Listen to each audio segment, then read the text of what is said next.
ராமானுஜதயாபாத்திரம் ஞானவைராக்யபூஷணம் ஸ்ரீமத்வேங்கடநாதார்யம் வந்தே வேதாந்ததேசிகம் லக்ஷ்மீநாதசமாரம்பாம் நாதயாமுனமத்தியமாம் அஸ்மதாச்சாரியபர்யந்தாம் வந்தே குருபரம்பராம் யோ நித்யமச்சுதபதாம்புஜயுக்மருக்மவ்யாமோஹதஸ்ததிதராணி த்ரிணாயமேனே अस्मद्गुरोर्भगवतोस्य दयैकसिन्धोः रामानुजस्य चरणौ शरणं प्रपद्ये माता पिता युवतयस्तनया विभूतिः सर्वं यदेव नियमेन मदन्वयानाम् आद्यस्य नः कुलपतेर्वकुलाभिरामं श्रीमत्तदङ्घ्रियुगलं प्रणमामि मूर्धना भूतं सरश्च महदाह्वय भट्टनाथ श्रीभक्तिसारकुलशेखरयोगिवाहान् भक्ताङ्घ्रिरेणुपरकालयतीन्द्रमिश्रान् श्रीमत्पराङ्कुशमुनिं प्रणतोऽस्मि नित्यम्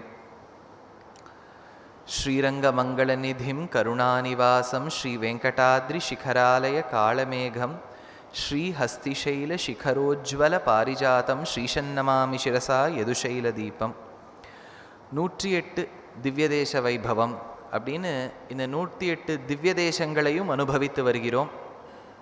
ஒரு கேள்வி நன்றாக வந்தது. தேசம்னு கேள்விப்பட்டிருக்கோம், திவ்யன்னு கேள்விப்பட்டிருக்கோம். இது என்ன திவ்ய தேசம் அப்படின்னு சேர்த்து சொல்கிறதுன்னா, எந்த ஒரு ஸ்தலமுமே ஒரு தேசம்தான். இப்போ இருக்கக்கூடிய வாழ்க்கையில், இப்போ இருக்கக்கூடிய நடைமுறையில் தேசம்னா கண்ட்ரி அப்படிங்கிற அர்த்தத்தில் வருது. ஆனால் தேசம்னு சொன்னால் உகந்தருளின நிலம், எது பெருமாள் இருக்கக்கூடிய இடமோ அதுக்கு தேசம் அப்படின்னு பேர்.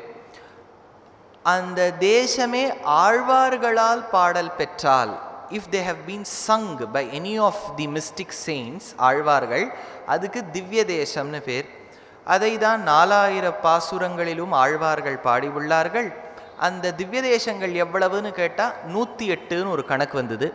அந்த 108 பிரித்து வகுத்து கொடுத்தவர், எப்படி 4000 பிரபந்தத்தை வகுத்து கொடுத்தவர், பிரித்து கொடுத்தவர் நாதமுனிகள். நாதமுனிகள் என்பவர் தான் பிரபந்தத்தை பெற்று அதை பிரித்து வச்சார். இது முதல் 1000, இது 2வது 1000, இது 3வது 1000. ஏன்னா பிரபந்தம் ஆழ்வார்களின் பிறப்பு கணக்கில் இல்லை. நீங்கள் நல்லா புரிஞ்சுக்கணும். ஆழ்வார்கள் 12 ரொம்ப முக்கியமானவா, முதலானவா மூவர்: பொய்கை ஆழ்வார், பூதத்தாழ்வார், பேயாழ்வார், முதலாழ்வார்கள்னு பேர். இவா அருளின முதல் திருவந்தாதி, 2ஆம் திருவந்தாதி, 3ஆம் திருவந்தாதி ஒரு 100 பாடி கொடுத்துருக்கா. 100 100 100 300 பாசுரங்கள். வாஸ்தவமாக திவ்ய பிரபந்த புஸ்தகத்தை திறந்தா இந்த 3 அந்தாதிகள் தான் முதல்ல இருக்கணும். ஏன்னா முதல் 3 ஆழ்வார்கள்னா அவா பாடி கொடுத்தது தானே இருக்கணும். கடைசி ஆழ்வார் யார்? திருமங்கை ஆழ்வார். அவர் பாடி கொடுத்தது எத்தனை பிரபந்தம்? 6 பிரபந்தம். அந்த 6 பிரபந்தம் தான் கடைசியாக இருந்திருக்கணும். அப்படி இல்லை கணக்கு. பிரிக்கும் போது முதல்ல பெரியாழ்வாரை வச்சுட்டார், பெரியாழ்வாருக்கு அடுத்தபடியாக அடுத்த ஆழ்வார் அப்படின்னு வச்சுட்டு போனாலே ஒழிய கணக்கு ஆழ்வார்களின் பிறப்பை வச்சு இல்லை. இப்படி தான் நாதமுனிகள் பிரித்து கொடுத்துருக்கார். சம்ஸ்கிருதத்தில் அமைந்த வேதத்தை பிரித்து கொடுத்தவர், தொகுத்து கொடுத்தவர் வியாசர், வேதவியாசர். தமிழ் வேதவியாசர் தான் நாதமுனிகள். அதனால் அவர் சம்ஸ்கிருத வேதத்தை பிரித்து கொடுத்தார் வியாசர். திராவிட வேதமான திராவிட வேதம்ங்கிற இந்த ஆச்சரியமான திவ்ய பிரபந்தத்தை பிடிச்சு கொடுத்தவர் நாதமுனிகள்.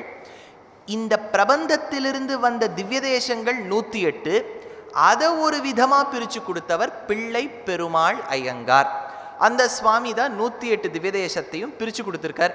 எப்படின்னா சோழ நாட்டு திவ்ய தேசம், பாண்டிய நாட்டு திவ்ய தேசம், தொண்டை நாட்டு திவ்ய தேசம், நடுநாட்டு திவ்ய தேசம், மலைநாட்டு திவ்ய தேசம், வடநாட்டு திவ்ய தேசம், மேல் லோகத்தில் இருக்கக்கூடிய திவ்ய தேசங்கள் 2. அதனால் 40 18 2 13 11 22 2 அப்படிங்கிற கணக்கில் 108 திவ்ய தேசங்களை பிரித்து கொடுத்தவர் பிள்ளை பெருமாள் ஐயங்கார். அவரின் அந்த கணக்கின்படி, ஆழ்வார்களின் பாசுரப்படி, ஆச்சாரியர்களின் எண்ணங்கள் படி, ஸ்தல புராணாதிகளோடு கலந்து திவ்ய தேசங்களை அனுபவித்து வருகிறோம். அந்த திவ்ய தேசத்தை அனுபவிச்சுன்னு வரக்கூடிய கிரமத்தில் நேற்றைய திவ்ய தேசங்கள் இதெல்லாம் பார்த்தோம்.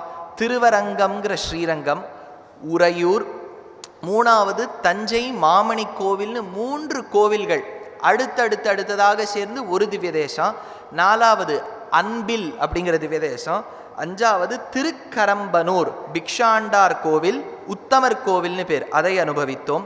திருவெள்ளரை ஞாபகம் இருக்கா? புண்டரீகாட்ச பெருமாளை என்ன அனுபவிச்சோம். அடுத்தது புள்ளம்பூதங்குடி. இந்த புள்ளம்பூதங்குடியும் அடுத்தது இன்னொரு திவ்யதேசம் அனுபவிச்சோம், ஆதனூர் அப்படின்னு பேர். இந்த 2 திவ்யதேசமும் சுவாமிமலை அருகே இருக்கக்கூடிய திவ்யதேசங்கள். புள்ளம்பூதங்குடி ஆச்சு. திருப்பேர்நகர், அதுதான் கோவிலடின்னு பேர், அப்பாலரங்கன்னு பேர் பெருமாளுக்கு, அனுபவிச்சோம். அடுத்தது ஆதனூர், அந்த பெருமாள் அனுபவிச்சோம். அடுத்தது அழுந்தூர், அதுதான் தேரெழுந்தூர்னு கொண்டாடப்படக்கூடிய ஆமருவியப்பன் கோசகன் கம்பன் அவதரித்த ஊர் தேரெழுந்தூர். அடுத்தது சிறுபுலியூர், பெருமாளுக்கு அருமாக்கடல்னு பேர். சின்ன ரங்கநாதரா சேவை சாதிப்பார். முன்னாடி சேவை சாதிச்ச ஸ்ரீரங்கத்து ரங்கநாதரோ, கோவிலடியில் இருக்கக்கூடிய அந்த பெருமாளோ, அல்லது அன்பில் இருக்கக்கூடிய பெருமாளோ, அல்லது உத்தமர் கோவிலில் இருக்கக்கூடிய பெருமாளோ. ஏன் இந்த 4 க்ஷேத்திரங்கள் சொல்கிறேன்? இந்த க்ஷேத்திரங்களில் பகவான் சயன கோலத்தில் இருக்கார். ஆனால் இங்கேயும் சயன கோலம் சிறுபுலியூர். ஆனால் பேருக்கு ஏற்ற மாதிரி சிறுபுலியூர். அதை எந்த ரிஷிக்கு காட்சி கொடுத்தார் ஞாபகம் இருக்கு? வியாக்ரபாதர்னு பேர், புலி காலோடு கூடிய சுவாமி, அந்த முனிவருக்கு காட்சி கொடுத்தார். அடுத்தது திருச்சேரை, சாரத்துக்கெல்லாம் சாரமாய் பஞ்சசார க்ஷேத்திரம்னு கொண்டாடப்படக்கூடிய சாரநாத பெருமாள் திருச்சேரை அனுபவிச்சோம். அடுத்தது தலைச்சங்க நான்மதியம் அனுபவிச்சோம். திருக்குடந்தை ஆறாவமுதே அடியேன் உடலம்னு 6ஆவது அனுபவிச்சோம். திருக்கண்டியூர் ஹர சாப விமோச்சனன் அனுபவிச்சோம். அடுத்தது திருவிண்ணகர் தன் ஒப்பார் இல்லப்பன் என்று ஒப்பில்லாவப்பன் உப்பு இல்லா அப்பன் என்று உப்பிலியப்பன் ஒப்பிலியப்பன் அனுபவிச்சோம். 17வது திவ்யதேசம் நேற்றைய தினத்தின் கடைசி திவ்யதேசம், நீலமேகனாய் ஷௌரி முடியோட சேவை சாதிக்கக்கூடிய ஷௌரிராஜன்கிற பெருமாளை திருக்கண்ணபுரத்தை அனுபவிச்சோம். அதனால் 17 திவ்யதேசங்கள் நேத்திக்கு ஆயிடுத்து. கணக்கின்படி 18 சொல்லியிருக்கணும். நேற்று என்னவோ அல்பஸ்ட காலோ பகவஸ்ட விக்னாக, ஸ்ரீரங்கத்து பெருமாள் நிறைய நேரம் எடுத்துன்னு விட்டார். அதனால் 18வது திவ்யதேசம் வர முடியல. இன்னைக்கு 18 சொல்லணும்னு ஒரு ஆசை, அப்படி இருந்தால்தான் முடிக்க முடியும். பார்க்கலாம். இன்றைய திவ்யதேச கணக்கு 18வது திவ்யதேசம். நம்ம மொத்தத்தில் கணக்கு இன்றைக்கு முதல் திவ்யதேசம் எதுன்னா 18 திருவாலி திருநகரி. இது ஒரு பெரிய விஷயம். என்னென்னா சில க்ஷேத்திரங்கள் சொன்னேன், 3 பெருமாளை சேவிச்சாதான் ஒன்றும். தஞ்சை மாமணி கோவில் நீங்கள் ஞாபகம் வச்சுட்டு ஒரே ரோட்டில் போனேன்னா அடுத்து 3 கோவில் வரும். ஒரு 5 நிமிஷம் நீங்கள் நடந்தே போய் சேவிச்சுடலாம். முதல்ல ஒரு கோவில் 5 நிமிஷம் நட, 2வது கோவில் 5 நிமிஷம் நட, 3வது கோவில். ஆனால் 3 சேர்த்து தான் ஆழ்வார் தஞ்சை மாமணி கோவில்னு பாடியிருக்கார். ஆனால் இன்னொன்று சொன்னேன், இப்போ நீங்கள் உலகளந்த பெருமாள் கோவிலுக்கு போனேன்னா காரகத்தான், காரவானத்துள்ளான், ஊரகத்தான்னு பெருமாளெல்லாம் நீங்கள் 3-4 திவ்யதேசத்தை ஒரே கோவிலில் சேவிச்சுடலாம். அந்த மாதிரி பாக்கியம் உண்டு. இது எப்படின்னா 2 கோவிலும் தனித்தனி கோவில், ஆனால் ஒரு திவ்யதேசம். அது கணக்கு அப்படி எடுத்துட்டு இருக்கா. என்ன இது பல பேர் என்ன வச்சுட்டு இருக்கான்னா, இந்த 2 பெருமாளை சேவிச்சுட்டேன், ஒரு திவ்யதேசம் ஆயிடுத்து, கணக்குப்படி ஆயிடுத்து. ஆனால் ஒரு பெருமாளும் நமக்கு மனசில் ஞாபகம் இருக்கணும். நான் எதுக்கு இவ்வளவு நாள் உபன்யாசம் பண்ணுறோம்? நீங்கள்லாம் இப்போ இன்டர்நெட்டில் போட்டேன்னா பெருமாள் நீங்கள் டைப் பண்ணி முடிக்கிறதுக்குள்ளே அந்த ஃபோட்டோ இறங்கிடும். அது இல்லை, என்ன விஷயம்னு தெரிஞ்சுக்கணும். 2வது இந்த பெருமாளுடைய உருவம்னு சொன்னால் உங்கள் மனசுக்கு முன்னாடி நிற்கணும். எல்லாமே ஞாபகம் வருதுங்கிறது கொஞ்சம் கஷ்டம்தான். ஆனால் நம்ம முயற்சி எடுக்கணும். இப்போ தான் படங்கள் வந்துடுத்தே, 108 படங்களை வச்சுக்கோங்க. தினம் ஒரு வாட்டி புரட்டி பாருங்கோ, பெருமாள் மனசில் நிற்பார். ஏன்னா நீங்கள் ஒருவேளை அந்த கோவிலுக்கு போய் சேவிச்சா கூட இவ்வளவு தெளிவாக ஃபோட்டோவில் தெரிகிறாப்புல தெரியவரான்னு தெரியல. இப்போ கேரளத்து கோவில் 13 திவ்யதேசம், அங்கே உள்ள பெருமாள் இருப்பார். களபாபிஷேகம்னு பண்ணிவிடுவா கேரளத்தில். நன்னா சந்தனம் அரைச்சி பெருமாளுக்கு ஒரு மாதிரி சாத்திடுவா. அது பெருமாள் தெரிவர், தெரியாமையும் இருப்பார். அப்படி இருக்கும் ஒரு மாதிரி கோலம். நீங்கள் படத்தில் பார்த்துட்டு போயிட்டேன்னா தெளிவாக இருக்கும். அதே எண்ணத்தில் நீங்கள் பார்ப்பதால் உங்கள் மைண்டில் இருக்கிறது அது மேலே சூப்பர் இம்போஸ் ஆகிடும். அதனால தெரியும். அதனால தான் இவ்வளவு திவ்யதேசத்தை சொல்கிறோம். கேட்கும்போது நான் சொல்லும்போது அந்த வர்ணனை உங்கள் மனசு அந்த கோவிலுக்கு போயிடணும். ஆனால் இதில் இன்னொரு விஷயம்னா, சொல்கிறவர் ஒழுங்காக சொல்லணும். அந்த அளவுக்கு ஒழுங்காக சொன்னால் உங்கள் மனசு போயிடும். பார்க்கலாம் பெருமாளுடைய அனுகிரகத்தில். 18வது திவ்யதேசம் திருவாலி திருநகரி. நேற்று நன்னா பாருங்கோ, 17வது திவ்யதேசம் எதை அனுபவிச்சோம்? திருக்கண்ணபுரம். குலசேகர ஆழ்வாருடைய பாசுரங்கள் ரொம்ப பிரசித்தி. மன்னுபுகழ் கோசலைத்தன் மணிவயிறு வாய்த்தவனேன்னு அந்த இடத்துல ஆழ்வார் சாதிக்கிறார். ரொம்ப ஆச்சரியமான ஒரு பாடல். எதுக்கு? இந்த திருவாலிக்கு சாதிக்கிறார். ஆலினிலை பாலகனாய் அன்று உலகமுழ்ந்தவனே வாலியை கொன்று அரசு இளைய வானரத்துக்கு அளித்தவனே காலின் மணி கரையலைக்கும் கணபுரத்தின் கருமணியே ஆலிநகர் கதிபதியே அயோத்தி மனே தாலேலோ. ஆலிநகர்க்கு அதிபதியே, திருக்கண்ணபுரத்து பெருமாளை பாடுறார். 17வது திவ்யதேசத்து பெருமாளை 18 ஞாபகம் வந்துடுத்து ஆழ்வாருக்கு. ஆலிநகருக்கு அதிபதியேன்னு இந்த திருவாலி திருநகரியில திருவாலி பெருமாளை ஆலிநகர் கதிபதியேன்னு பாடுறார். அப்பேற்பட்ட திருவாலியில இருக்கக்கூடிய பெருமாள் ஏறினா வயலாலி மணவாளன்னு பேரு, லக்ஷ்மி நிருசிம்மன்னு பேர். ரொம்ப ஆச்சரியமா சேவை சாதிப்பார். நிருசிம்மன்னாலே ஒரு தனி அழகுதான். அழகியான் தானே, அறிவுருவம் தானே. நேர சிங்கத்தை பார்த்தா நமக்கு ஒரு பயம் உண்டு. ஒரு 4 நாளைக்கு முன்னாடி செய்தித்தாளை படித்தேன். அப்போ இந்த கிர் பூங்கான்னு குஜராத்தில் இருக்குது. அங்கேருந்து 5 சிங்கம் தப்பிச்சு கிராமத்துக்குள்ளே வந்துடுத்தான். அது சிங்க நட போட்டு அந்த கிராமத்துக்குள்ளே வர அந்த வீடியோவை அந்த செய்தித்தாளில் அந்த டிவியில் காமிக்கிறான். பார்த்தா பயமாக இருக்குது. அப்போ தான் யோசித்து பார்த்தேன், வெறும்ன சிம்மமாக வந்தால் நமக்கு பயமாக இருக்குது. ஆனால் நரன் கலந்த சிம்மமாய் நிருசிம்மனா வந்துட்டான்னு வச்சுக்கோ, நமக்கு ஒரு அன்பு வருது. அதனால தான் தேசிகன் தெரிவிக்கிறார், கிருபா கபடகேசரின் தனுஜடிம்ப தத்தஸ்தனா, எப்பேற்பட்ட கிருப்பையோட கூடியிருக்காய் நிருசிம்ஹாங்கிறார். அப்பேற்பட்ட லக்ஷ்மி நிருசிம்மனை சேவை சாதிப்பார். அங்கே இருக்கக்கூடிய தாயார் அமிர்த கடவல்லி. அந்த அமிர்த கடவல்லிங்கிற தாயார் இன்னைக்கும் போனேன்னா அமிர்த கடவல்லி, அமிர்த பலவல்லி, அமிர்தவல்லி இந்த மாதிரி பேரோடலாம் பொதுவாக நிருசிம்ம பத்னி சேவை சாதிப்போம். அகோபிலத்தில் கொஞ்சம் வேற செஞ்சுலக்ஷ்மின்னு பேர் தாயாருக்கு. கொஞ்சம் திவ்யதேசங்களில் மாறும். அதனால் அப்பேற்பட்ட லக்ஷ்மி நிருசிம்மனை நீங்கள் சேவிப்பேள். இந்த திருவாலியை பற்றி ஆச்சரியமாக ஒரு சரித்திரம் என்ன சொல்கிறான்னா, பெருமாள் ஹிரண்யவதத்துக்காக வந்தார். ஹிரண்யவதத்துக்காக வரும்போது பிராட்டியை தன் ஆலிங்கனம் பண்ணி இந்த இடத்துல உட்காந்துண்டாராம். அந்த ஆலிங்கனம் பண்ண இடம், ஆலிங்கனம் பண்ண இடமானபடியால் ஆலி அப்படின்னு பேர் அது திருவாலின்னு எடுத்து. ஒன்றுமே இல்லை, நிருசிம்மன் கோபத்தோட சேவை சாதிக்கிறார். தேவாள்லாம் பயந்து நிற்கிறா. இவனை பார்த்தாலே உக்ரம் வீரம் மகாவிஷ்ணும் ஜுவலந்தம் சர்வதோமுகம் என்ன இருக்கார், இவரை யார் அடக்குவதுன்னு. அடக்கிறதுக்கெல்லாம் இல்லை, அன்புக்கு கட்டுப்படுவர். அதனால தாயார்கிட்ட போய் விண்ணப்பம் செய்ய தாயாரும் உட்காந்துக்கிறா. இதை நான் லக்ஷ்மி அஷ்டோத்திரத்துக்கு அர்த்தம் சொல்லும்போது வேற விதமாக சொன்னேன். எங்கள் ஆச்சாரியன் சொன்னார்னு. என்ன சாதிச்சார், பிராட்டி மார்பிலேன்னு இறங்கிட்டாளாம். அகலகில்லேன் இறையுமென்னு அலர்மேல் மங்கை உரை மார்பா, ஒரு கணம் கூட பிரியாதவள் இறங்கிட்டாளாம். நீ ஹிரண்யனுக்கு ஒரு வாய்ப்பு கூட கொடுக்கல. ஏதாவது கொடுத்துந்தான் அவன் திருந்திருப்பான். பெருமாள் சொன்னார், இது திருந்துற ஜாதியே கிடையாது, அதனால கொடுக்கலேன்னார். கேட்கல தாயார். நீ வாய்ப்பு கொடுக்கும் வரை நாம் மார்பில் ஏறமாட்டோம், மடியில தான் இருப்போம்னு பிராட்டி உட்காந்துட்டாளாம். அதனால தான் பெருமாள் அடுத்த அவதாரம் ராமாவதாரம் எடுத்த போது ஒரு வாய்ப்பு கொடுத்தார். ராவணா இன்று போய் நாளை வா, ஒரு வாய்ப்பு. அதே ராவணனே சிசுபாலனாக அடுத்த அவதாரத்தில் கிருஷ்ணர் இருக்கும்போது 100 வாய்ப்பு கொடுத்தார். அதனால ராவணனுக்கு ஒரு வாய்ப்பு, துவாபர யுகத்தில் 100 வாய்ப்பு. அப்புறம் தான் பிராட்டி சொன்னாலாம், பரவாயில்ல நான் சொன்னதை நீ மனசில் வச்சுட்டு இருக்க, அதனால மார்புக்கு ஏறி விடுறேன்னாலாம். அர்த்தம் பெருமாள் மார்பில் தாயார் இல்லைங்கிறது இல்லை, அவ்வளவு போராடுறான்னு அர்த்தம். அதனால ஆலிங்கனம் செய்து கொண்டிருக்கின்றான் லக்ஷ்மி நிருசிம்மன். இது ஒரு ஆச்சரியமான ஒரு விஷயமா சொல்றா. அடுத்தது இந்த திருவாலி திருநகரியை பற்றி சொல்லும்போது இன்னொரு விஷயம் ரொம்ப அழகாக எடுக்கிறா. பஞ்ச நிருசிம்ம க்ஷேத்திரம்னு எடுக்கிறா. அது என்னன்னா, மங்கை மடம் அப்படிங்கிற இடத்துல வீர நிருசிம்மனா பெருமாள் சேவை சாதிக்கிறார்.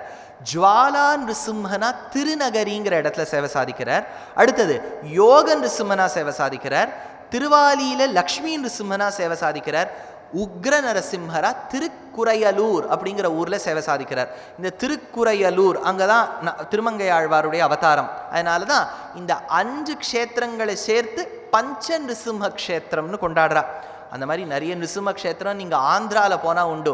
பஞ்ச நிருசிம்மன் வாடப்பள்ளி, மட்டப்பள்ளி, வேதாத்ரி, கேத்தவரம் அப்படின்னு சொல்லிட்டு அது ஒரு 5 நிருசிம்மன்.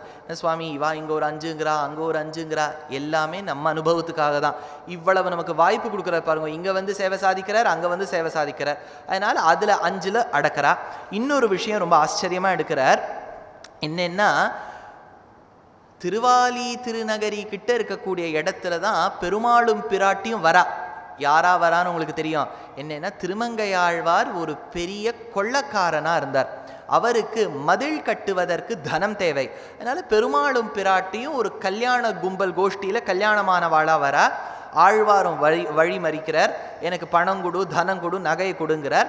அப்பதான் ஒரு காலில் இருக்கக்கூடிய மோதிரத்தை எடுக்க விடாமல் அதை நம்ம கேட்டவருக்கு என்ன கடிச்சு எடுக்கணும்னு போய் அப்புறம் பெருமாள் ஒரு உபதேசம் பண்ணி, அது என்ன உபதேசம்னா அஷ்டாட்சரம்ங்கிற மகாமந்திரத்தை உபதேசம் பண்ண இடம்.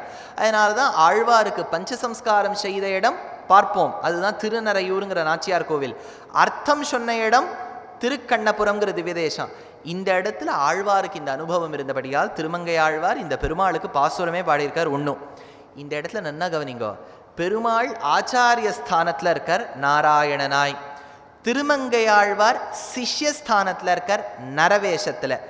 நரநாராயண சம்பந்தம் இருப்பதால் இந்த திருவாலி திருநகரி திவ்யதேசத்துக்கு நாம் பதரிகாசிரமம்னு ஒரு அர்த்தம் சொல்கிறோம். ஏற்கனவே மேலுக்கோட்டை ஒரு பதரிகாசிரமம்னு பார்த்தோம். எதுக்கு சுவாமி பதரிகாசிரமம்? அங்கேயே போய் சேவிக்கலாமேனா பயமாக இருக்குது. அங்கே போனால் ஒரே மழை, மலை, மலையில் மழை. அதனால் நமக்கு பயமாக இருக்குது. சுவாமி அந்த பெருமாளை எங்கேயும் சேவிக்க முடியாதா? இதோ மலையும் அல்ல, ரொம்ப மழையும் வருதில்லை, இங்கே போய் சேவை சாதிச்சுக்கிறார், போய் பாருங்கோங்கிறா. அதனால இப்பேற்பட்ட தட்சிண பத்ரியாக இருக்கக்கூடியதும் இந்த க்ஷேத்திரம் திருவாலி திருநகரி. அப்பேற்பட்ட பெருமாள் திருவாலி. அந்த திருநகரியை பற்றி ஆழ்வார் ரொம்ப அழகாக பாடியிருக்கார். ஒரே ஒரு பாசுரம் சேவிக்கிறேன், ஏன்னா அடுத்த திவ்ய தேசத்துக்கு நாங்கள் போனோம். வந்து உனது அடியேன் மனம் புகுந்தாய், புகுந்ததற்பின் வணங்கும் என் சிந்தனைக்கு இனியாய், திருவே என் ஆருயிரே தளிர் அணியார் அசோகின் இளம் தளிர்கள் கலந்து அவை எங்கும் செந்தழல் புரையும் திருவாலி அம்மானே அப்படிங்கிறார். அதனால பிள்ளை பெருமாள் ஐயங்கார் சுவாமி இந்த திருவாலி பெருமாளையும் திருநகரி பெருமாளையும் சேர்த்து சேவை சாதிக்கிறார். இந்த திருநகரியில் இருக்கக்கூடிய பெருமாள் யார் என்று கேட்டால் கல்யாண ரங்கநாத பெருமாள்னு பேர். ரொம்ப ஆச்சரியமாக சேவை சாதிப்பார். வேதத்தையே மீட்டு அர்த்தம் சொன்ன பெருமாள் வேதராஜன்னு பேர் பெருமாளுக்கு.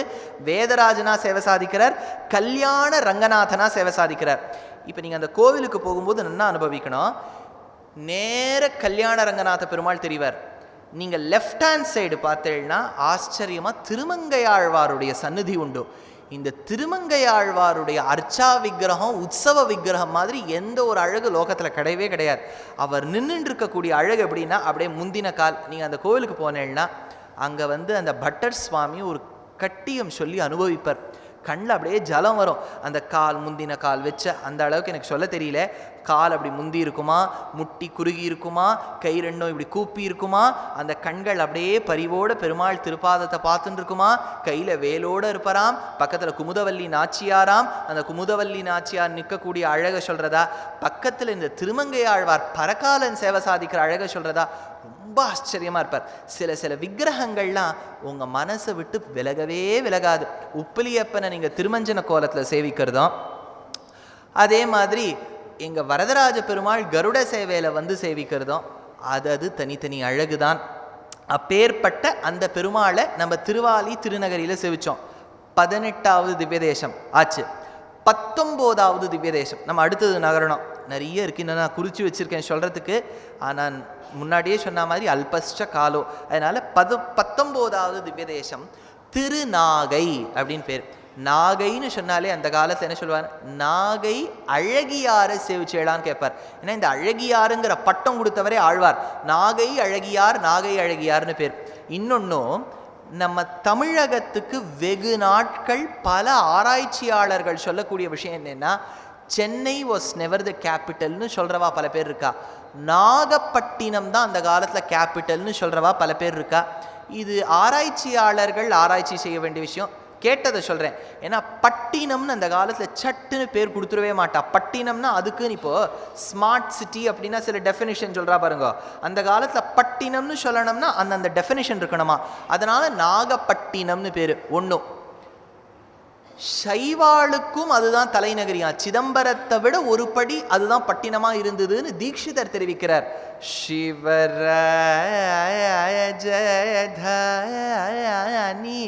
க்ஷேத்ரவாசினி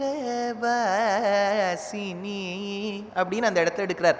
சிவராஜதானி க்ஷேத்ரவாசினின்னு எடுக்கிறார். சிவராஜதானின்னா நாகப்பட்டினம்னு சைவாளும் சொல்றது உண்டு. எதுக்கு நான் சொல்ல வரேன், அப்பேற்பட்ட நாகப்பட்டினம். இன்னொன்னும் நீங்கள் அந்த காலத்து இலக்கியங்கள்லாம் படிச்சேன்னா தெரியும், பல பேர் விதேசங்களுக்கு போய் தமிழர்கள் எக்ஸ்போர்ட் இம்போர்ட் பிஸ்னஸ்லாம் அந்த காலத்தில் பண்ணிட்டு இருந்தா. நாகப்பட்டினம் தான் துறைமுகமாக இருந்தது. One of the very well recognised ports in ancient India, அதுதான் நாகப்பட்டினம். அதனால தான் அந்த மன்னர்கள்லாம் என்ன பண்ணுவாங்கன்னா, நாகை அழகியாரான சௌந்தர்யராஜ பெருமாளுக்கு அழகாக வெளி கோபுரம் கட்டி அதில் ஒரு கோபுரத்து அந்த ஓட்டையிலையும் பெரிய தீபம் ஏற்றி வைப்பாளாம். இப்போ 7 லெவல் இருக்குன்னு வச்சுங்கோ, 7 தீபம் ஏற்றி வச்சா வரக்கூடிய கப்பலுக்கு இங்கு நாடு உள்ளதுங்கிறதுக்காக ஏற்படுத்தி வச்சாலாம் ராஜாக்கள். அப்பேற்பட்ட நாகப்பட்டினம். நாகப்பட்டினத்தில் பெருமாள் நீலமேக பெருமாள்னு பேர், பிரசித்தமான பேர் சௌந்தர்யராஜன். நல்ல வித்தியாசம் தெரிஞ்சுக்குங்கோ, இது சௌந்தர்யராஜன். நாளனிக்கு அனுபவிக்கும் போது திருமாலிரும் சோலை அழகர் வருவர், சுந்தரராஜன் பேர். அதனால சௌந்தர்யராஜன் சுந்தரராஜன் ரெண்டுமே அழகுக்கு தான் பிரதிநிதி அப்படின்னு பேர் வச்சிருக்கா. சௌந்தர்யராஜன். தாயாருக்கு சௌந்தர்ய வல்லின்னு பேரு. அப்பேற்பட்ட தீர்த்தம் சார புஷ்கரணி. ரொம்ப சௌந்தர்ய விமானம், விமானத்துக்கும் சௌந்தர்யம்னு பேரு. இந்த இடத்துக்கு எப்படி அர்த்தம் சொல்றான்னா, 4 யுகத்தில் யாரெல்லாம் ஆராதனம் பண்ணுறதா சொல்கிறா. ஆதிசேஷன் கிருத்தயுகத்தில் ஆராதனம் பண்ணி, திரேதாயுகத்தில் பூமி பிராட்டி ஆராதனம் பண்ணி, துவாபர யுகத்தில் மார்க்கண்டேயர் ஆராதனம் பண்ணி, கலியுகத்தில் சாலி சுகன் என்கின்றவர் அவதாரம் அவர் உட்காந்து ஜபிச்சிருக்கார். இந்த சாலி சுகன் என்பவர் பெருமாளை தியானம் பண்ண முதல்ல பெருமாள் காட்சி கொடுத்தது வீற்றிருந்த திருக்கோலத்தில் கோவிந்தராஜனாய். அடுத்தது அது கொஞ்ச நாள் மறைஞ்சுடுத்து. அதே சாலிசுகனுக்கு கிடந்த கோலத்தில் ரங்கநாதரா சேவை சாதிச்சார். அடுத்தது அதுவும் மறைஞ்சுடுத்து. கொஞ்ச நாளை கழிச்சு நின்ற திருக்கோலத்தில் சௌந்தர்யராஜனா சேவை சாதிச்சார். அதனால இருந்த திருக்கோலம், கிடந்த திருக்கோலம், நின்ற திருக்கோலம். அதனால நீங்க இன்னைக்கு கோவிலுக்கு போனேன்னா நேர தெரியறது சௌந்தர்யராஜ பெருமாள் சன்னதி நின்ன திருக்கோலத்தில். பிரதட்சிணமாக வந்தேன்னா ரங்கநாதரும் தெரிவர், கோவிந்தராஜ பெருமாளும் தெரிவர். அதனால ஒரே க்ஷேத்திரத்தில் 3 பெருமாளை சேவிச்சுக்கலாம். எப்படி வந்தார் பெருமாள்னு கேட்டால், ஆதிசேஷம் தவம் செய்து வந்தார். என்னன்னா, ஆதிசேஷன் நாகராஜா காசையான் நம்மை இப்படி கருடன் போட்டு படுத்துறாரு, நம்ம தியானம் செய்து பகவானை பார்க்க மாட்டோமான். அப்பேற்பட்ட ஆதிசேஷன் தவம் செய்து பகவான் வந்தார். நாகராஜா ஆதிசேஷன் தவம் செய்து வந்தபடியால் இந்த ஊருக்கு நாகப்பட்டினம் அப்படின்னு பேர். அதனால தான் தீட்சிதர் சாதிக்கும் போது நந்த நந்தனராஜம் நாகப்பட்டினராஜம் சௌந்தர்யராஜம் உபஸ்மயே கஜபிருந்தாவன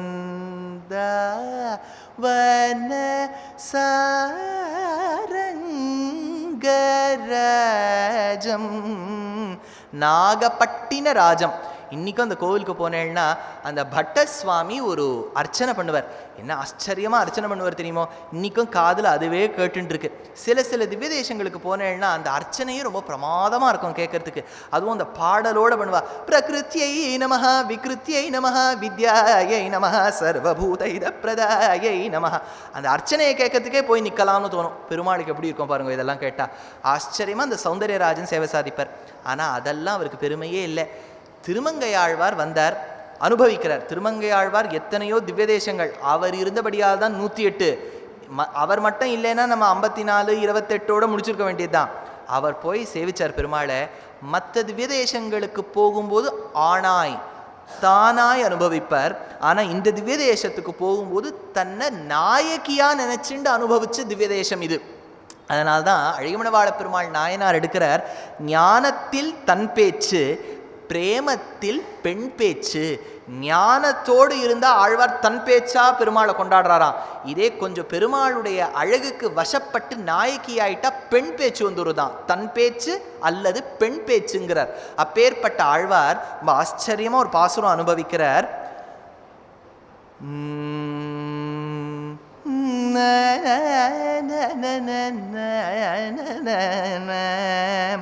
மஞ்சு உயர் மாமதி தீண்ட நீடமாலிரும் சோலை மணாளனார் வந்து என் நெஞ்சு உள்ளும் கண்ணுள்ளும் நின்று நீங்கார் நீர்மலையார் கொல் நினைக்க மாட்டேன் மஞ்சுயர் பொன்மலை மேல் எழுந்த மாமுகில் போன்று உளர் வந்து காணீர் அம்சிறைய புள்ளும் ஒன்று ஏறி வந்தார் அச்சோ ஒருவர் அழகியவா அச்சோ ஒருவர் அழகியவா.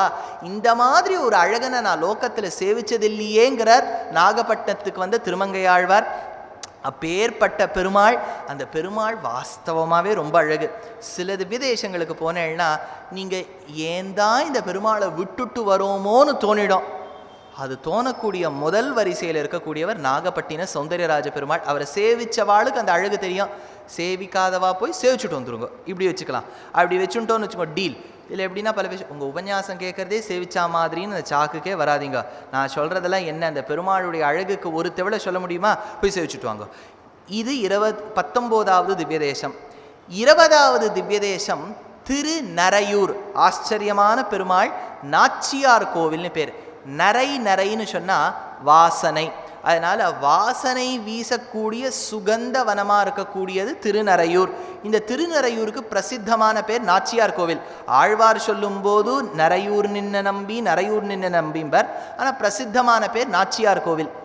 அவர் தான் நமக்கு விளக்கு, நம் வாழ்க்கையில் விளக்கேற்றுபவர் அவர். ஏன்னா நாச்சியார் கோவில்னாலே விளக்குன்னு ஒன்று ஞாபகத்துக்கு வந்துடும். ஆனால் நமக்கு வாஸ்தவத்தில் சம்பிரதாயத்தில் அவர் தான் விளக்கு. ஸ்ரீரங்க ஹர்மியதள மங்கள தீபரேகாம்னு எடுக்கிறார். தீப்தா அப்படின்னு பேர் பிராட்டிக்கு. அதனால் அப்பேற்பட்ட திருநரையூர். இந்த திருநரையூர் க்ஷேத்திரத்துக்கு ரொம்ப பிரசித்தம். என்னன்னா பல க்ஷேத்திரங்களில் பெருமாளையும் பிராட்டியும் விட ஓவர்டேக் யாராவது ஒருத்தர் பண்ணிவிடுவா. இப்போ நீங்கள் திருமோகூர் போகிறேன்னு வச்சுங்க, பெருமாளுக்கு காளமேகம், மார்கபந்து, ஆப்தன் அப்படின்னா காலக்ஷேபம் கேட்டவா தான் சொல்லுவா. திருமோகூர் சக்கரத்தாழ்வாரை சேவிச்சேலான்னு தான் கேட்பா. அந்த மாதிரி சக்கரத்தாழ்வார் பெருமாளை ஓவர்டேக் பண்ணிட்டார். ஏன்னா சக்கரம்னு ஒன்று இருந்தாலே முன்னாடி ஓடுறதுக்கு தானே சக்கரம் இருக்குது. சக்கரம் ஓவர்டேக் பண்ணிட்டார். இங்கே ஒருத்தர் பறந்து போய் ஓவர்டேக் பண்ணிட்டார். அது யாருன்னா கல்கருடன். இந்த கோவில் கல்கருடன் பிரசித்தி, லோக பிரசித்தி. அது பல பேர் சொல்லுவா. என்னன்னா கல்கருடன் 2 வாட்டி பெருமாள் வாகனம் கண்டருள்வர். அதில் என்ன, பெருமாளை ஏற்றிக்கொண்டு தோழிக்கினியான், அங்கே தோழிக்கினியானா இருக்கிறதே கல்கருடன் தான். அது வரும்போது முதல்ல 4 பேர் தூக்க, அடுத்த படிகள் ஏற 8ஆக, 8 16ஆக, 16 32ஆக, 32 64ஆகி பெருமாள் பவனி வருவர். ஆனால் என்னென்னா அதில் ஒரு உற்சவம் மார்கழி மாதத்தில் நடந்துடும். மழை வந்துடும். மழை வந்துடுத்துனா பொதுவாக வெளியில் பெருமாளுக்கு புறப்பாடு இருக்காது. உள்பிராகாசிலே புறப்பாடு இருக்கும். அதனால் இருக்கிறதே 2 புறப்பாடு தான். அதில் ஒன்று மழை வந்தே பொதுவாக நின்றுபிடும். அதனால் சுற்றி தான் வருவார். ஆனால் ஆச்சரியமாக இருக்கும் அந்த கல்கருடனை சேவிக்கிறதுக்கு. அதுக்கு இது புராணத்தில் இல்லை, ஒரு கதை என்ன சொல்கிறாருன்னா, ஒரு சிற்பி என்ன பண்ணாராம், ஆச்சரியமாக கருடனை வடிச்சாராம். வடித்த உடனே அந்த கருடனுக்கே உயிர் பறக்க ஆரம்பிச்சுட்டாராம். அப்படி சிறகெல்லாம் விட்டு பறக்க, ஐயோ இது என்ன கல்கருடன் பறந்து சென்றால் எப்படின்னு அந்த குழவியால் ஒரு அடி போட்டாராம். அதே இடத்துல கருடன் தங்கினதா. இது செவி வழி செய்தி. இதெல்லாம் புராணத்தில் இருக்கான்லாம் கேட்காதீங்க. இது செவி வழி செய்தி. ஏன்னா பல திவ்யதேசங்களுக்கு போனால் செவி வழி செய்தின்னு இருக்கும். இப்போ ஆந்திராவுக்கு போய்ட்டுன்னு சொல்லுவா, இந்த பெருமாள் கிட்ட வேண்டிண்டா வீசா சுலபமாக கிடைக்கும். இதெல்லாம் பிரம்மாண்ட புராணத்தில் இருக்காது. வீசா கிடைக்கும் பெருமாள், பாஸ்போர்ட் கிடைக்கும் பெருமாள் அப்படின்லாம் இருக்காது. அதனால் இதெல்லாம் செவி வழி செய்தி. இது சொன்னாலாவது வீசா கிடைக்கணுங்கிறதுக்காகவாவது பெருமாளை போய் சேவிப்பா பாருங்க. அதனால் அப்பேற்பட்ட ஒரு சந்தோஷம். அதனால் இங்கே பெருமாள் இருந்தார். இன்னொரு சரித்திரம் என்ன சொல்கிறான்னா, பிராட்டியானவள் கோபித்து கொண்டு வந்தாள். அவளால் தாங்க முடியல. ஏதோ பெருமாளுக்கும் அவளுக்கும் ஒரு பிரணய கலகம். இந்த பிராட்டிக்கும் பெருமாளுக்கும் கோபம் வந்துடுத்துன்னா பல பேர் என்ன சொல்லுவான்னா, ஒன்றுமேல சுவாமி நம்ம மாத்தில் நடக்கிறதா அங்கேயே நடக்கிறது. அது கிடையாது அர்த்தம். என்னன்னா பெருமாளும் பிராட்டியும் பூமியில் வரத்துக்கு இது ஒரு வியாஜமாக வச்சுருக்கா. அவளுக்கு எந்த விதத்துலையும் அவளும் அவனும் அப்பேற்பட்ட நிஷ்பிரத்யூக பிரணய கட்டிதம் தேவி நித்யான்னபாயம் விஷ்ணு ஸ்வம் சேத்யனவதி குணம் துவந்த்வம் அந்யோன்ய லட்சியம். அப்பேற்பட்ட திவ்ய தம்பதிகள். பிராட்டி கோச்சின்னு வந்ததாகவும் பெருமாள் தேடின்னு வந்ததாகவும். இப்போ எப்படி இருக்கு பாருங்க. இந்த கதையெல்லாம் கேட்டால் உங்கள் பேரன் கேட்கும், என்ன பாட்டி நம்மளும் ஏதாவது விஷயத்தை தொலைச்சுட்டோன்னா தேடுறோம், பெருமாளும் தேடுறார், நமக்கும் அவருக்கும் என்ன வித்தியாசம்? தேடுறா மாதிரி நடிக்கிறார். லோகத்துக்கு வந்தார். அதுக்குள்ளே பிராட்டி என்ன பண்ணாள்னா, மேதாவி அப்படின்னு ஒரு மகரிஷிக்கு பெண்ணாக அவதரித்தாள். வெஞ்சுளான்னு அவளுக்கு பேர். அந்த வெஞ்சுளவலி தாயாராய் வளர்ந்து கொண்டு வர பெருமாளும் தன்னை 5 மூர்த்தியாக பிரிச்சுட்டார். 4 வியூக மூர்த்திகள், வாசுதேவன், அனிருத்தன், பிரத்யும்னன், சங்கர்ஷணன். 5வது மூர்த்தி சாம்பனாகவும் வந்து பிரம்மாவின் அருட்பார்வை பெற்று இவர்கள் வந்தார்கள். அங்கே மேதாவி மகர்ஷி வாசல்ல நிற்கிறார். மேதாவி வந்து சொன்னார், என் பொண்ணு வெஞ்சுளா கூப்பிட்றேன், வெஞ்சுளா வந்து ஆற்றுக்கு 4-5 ரிஷிகள் வந்திருக்கா, அவளுக்கு போஜனம் இடுன்னார். வந்தா வெஞ்சுளவல்லி தாயாரின் கண்ணு நேர வாசுதேவனின் கண்களில் பட்டது. வாசுதேவனும் இவரை பார்த்தார். அதனால அண்ணரும் நோக்கினான், அவளும் நோக்கினாள். இருக்கட்டும், இந்த வாசுதேவன் ரிஷியா வந்திருக்கார், கையை வந்து பிடிச்சுட்டார் வெஞ்சுளவல்லி தாயார்த. மேதாவி ரிஷி ஓடி வரார், நம் பெண்ணை பிடித்தவரா நீர், உன் பேர் என்ன, ஏதாவது ஆனந்தாவா அப்படின்னு ஓடி வந்து கேட்டார். அதுக்குள்ள பெருமாள் சொன்னார், அதெல்லாம் இல்லை, நாமே வாசுதேவன். சங்கு சக்கரத்தோட பெருமாள் காட்சி கொடுத்தாராம். இந்த ஒரு க்ஷேத்திரத்தை நீங்க அனுபவிக்கணும். பெருமாளுக்கு 2 திருக்கரங்கள் தான். சரி, திருவல்லிக்கேணி பார்த்தசாரதிக்கு எவ்வளவு திருக்கரங்கள்? மூலவர் சுவாமி எப்போவோ பார்த்தது, போன வருஷம் போனாப்புல இருக்கு, ஏதோ 2 தான். நம்ம இது வரைக்கும் 2 தான் இருக்கார். நாளைக்கு ஏதாவது பகவான் வந்து ஆச்சரிய மாயனை மண்ணு வடமதுரை மைந்தனை நாளைக்கு நம்ம சேவிக்கும் போது 4 இருக்கோ என்னவோ தெரியாது. இது வரைக்கும் 2. ஏன் சுவாமி இந்த பெருமாளுக்கும் 2ங்கிறள்? என்ன வியப்பு? இந்த பார்த்தசாரதி கையில சங்கம் மட்டும் உண்டு, சக்கரம் கிடையாது. ஆனா இந்த பெருமாள் எப்படின்னா சங்க சக்கரத்தோட வச்சுட்டு இருப்பார்.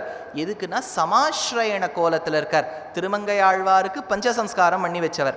ஆனா இதுல என்ன ஒண்ணுன்னா, பஞ்சசம்ஸ்காரம் பண்ணும்போது இப்படி சங்க வச்சுட்டு இப்படி சக்கரத்தை வைக்கலாம். ஆழ்வார் எப்படி வச்சுட்டு இருக்காருன்னா இப்படி சங்கு இப்படி சக்கரம் இப்படி வச்சுட்டு இப்படி வைக்கிறாப்புல வச்சுட்டு இருக்கார். ரொம்ப ஆச்சரியமா சேவை சாதிப்பார். இதுல என்ன ஒண்ணுன்னா, நாச்சியார் கோவில்னு பேர்.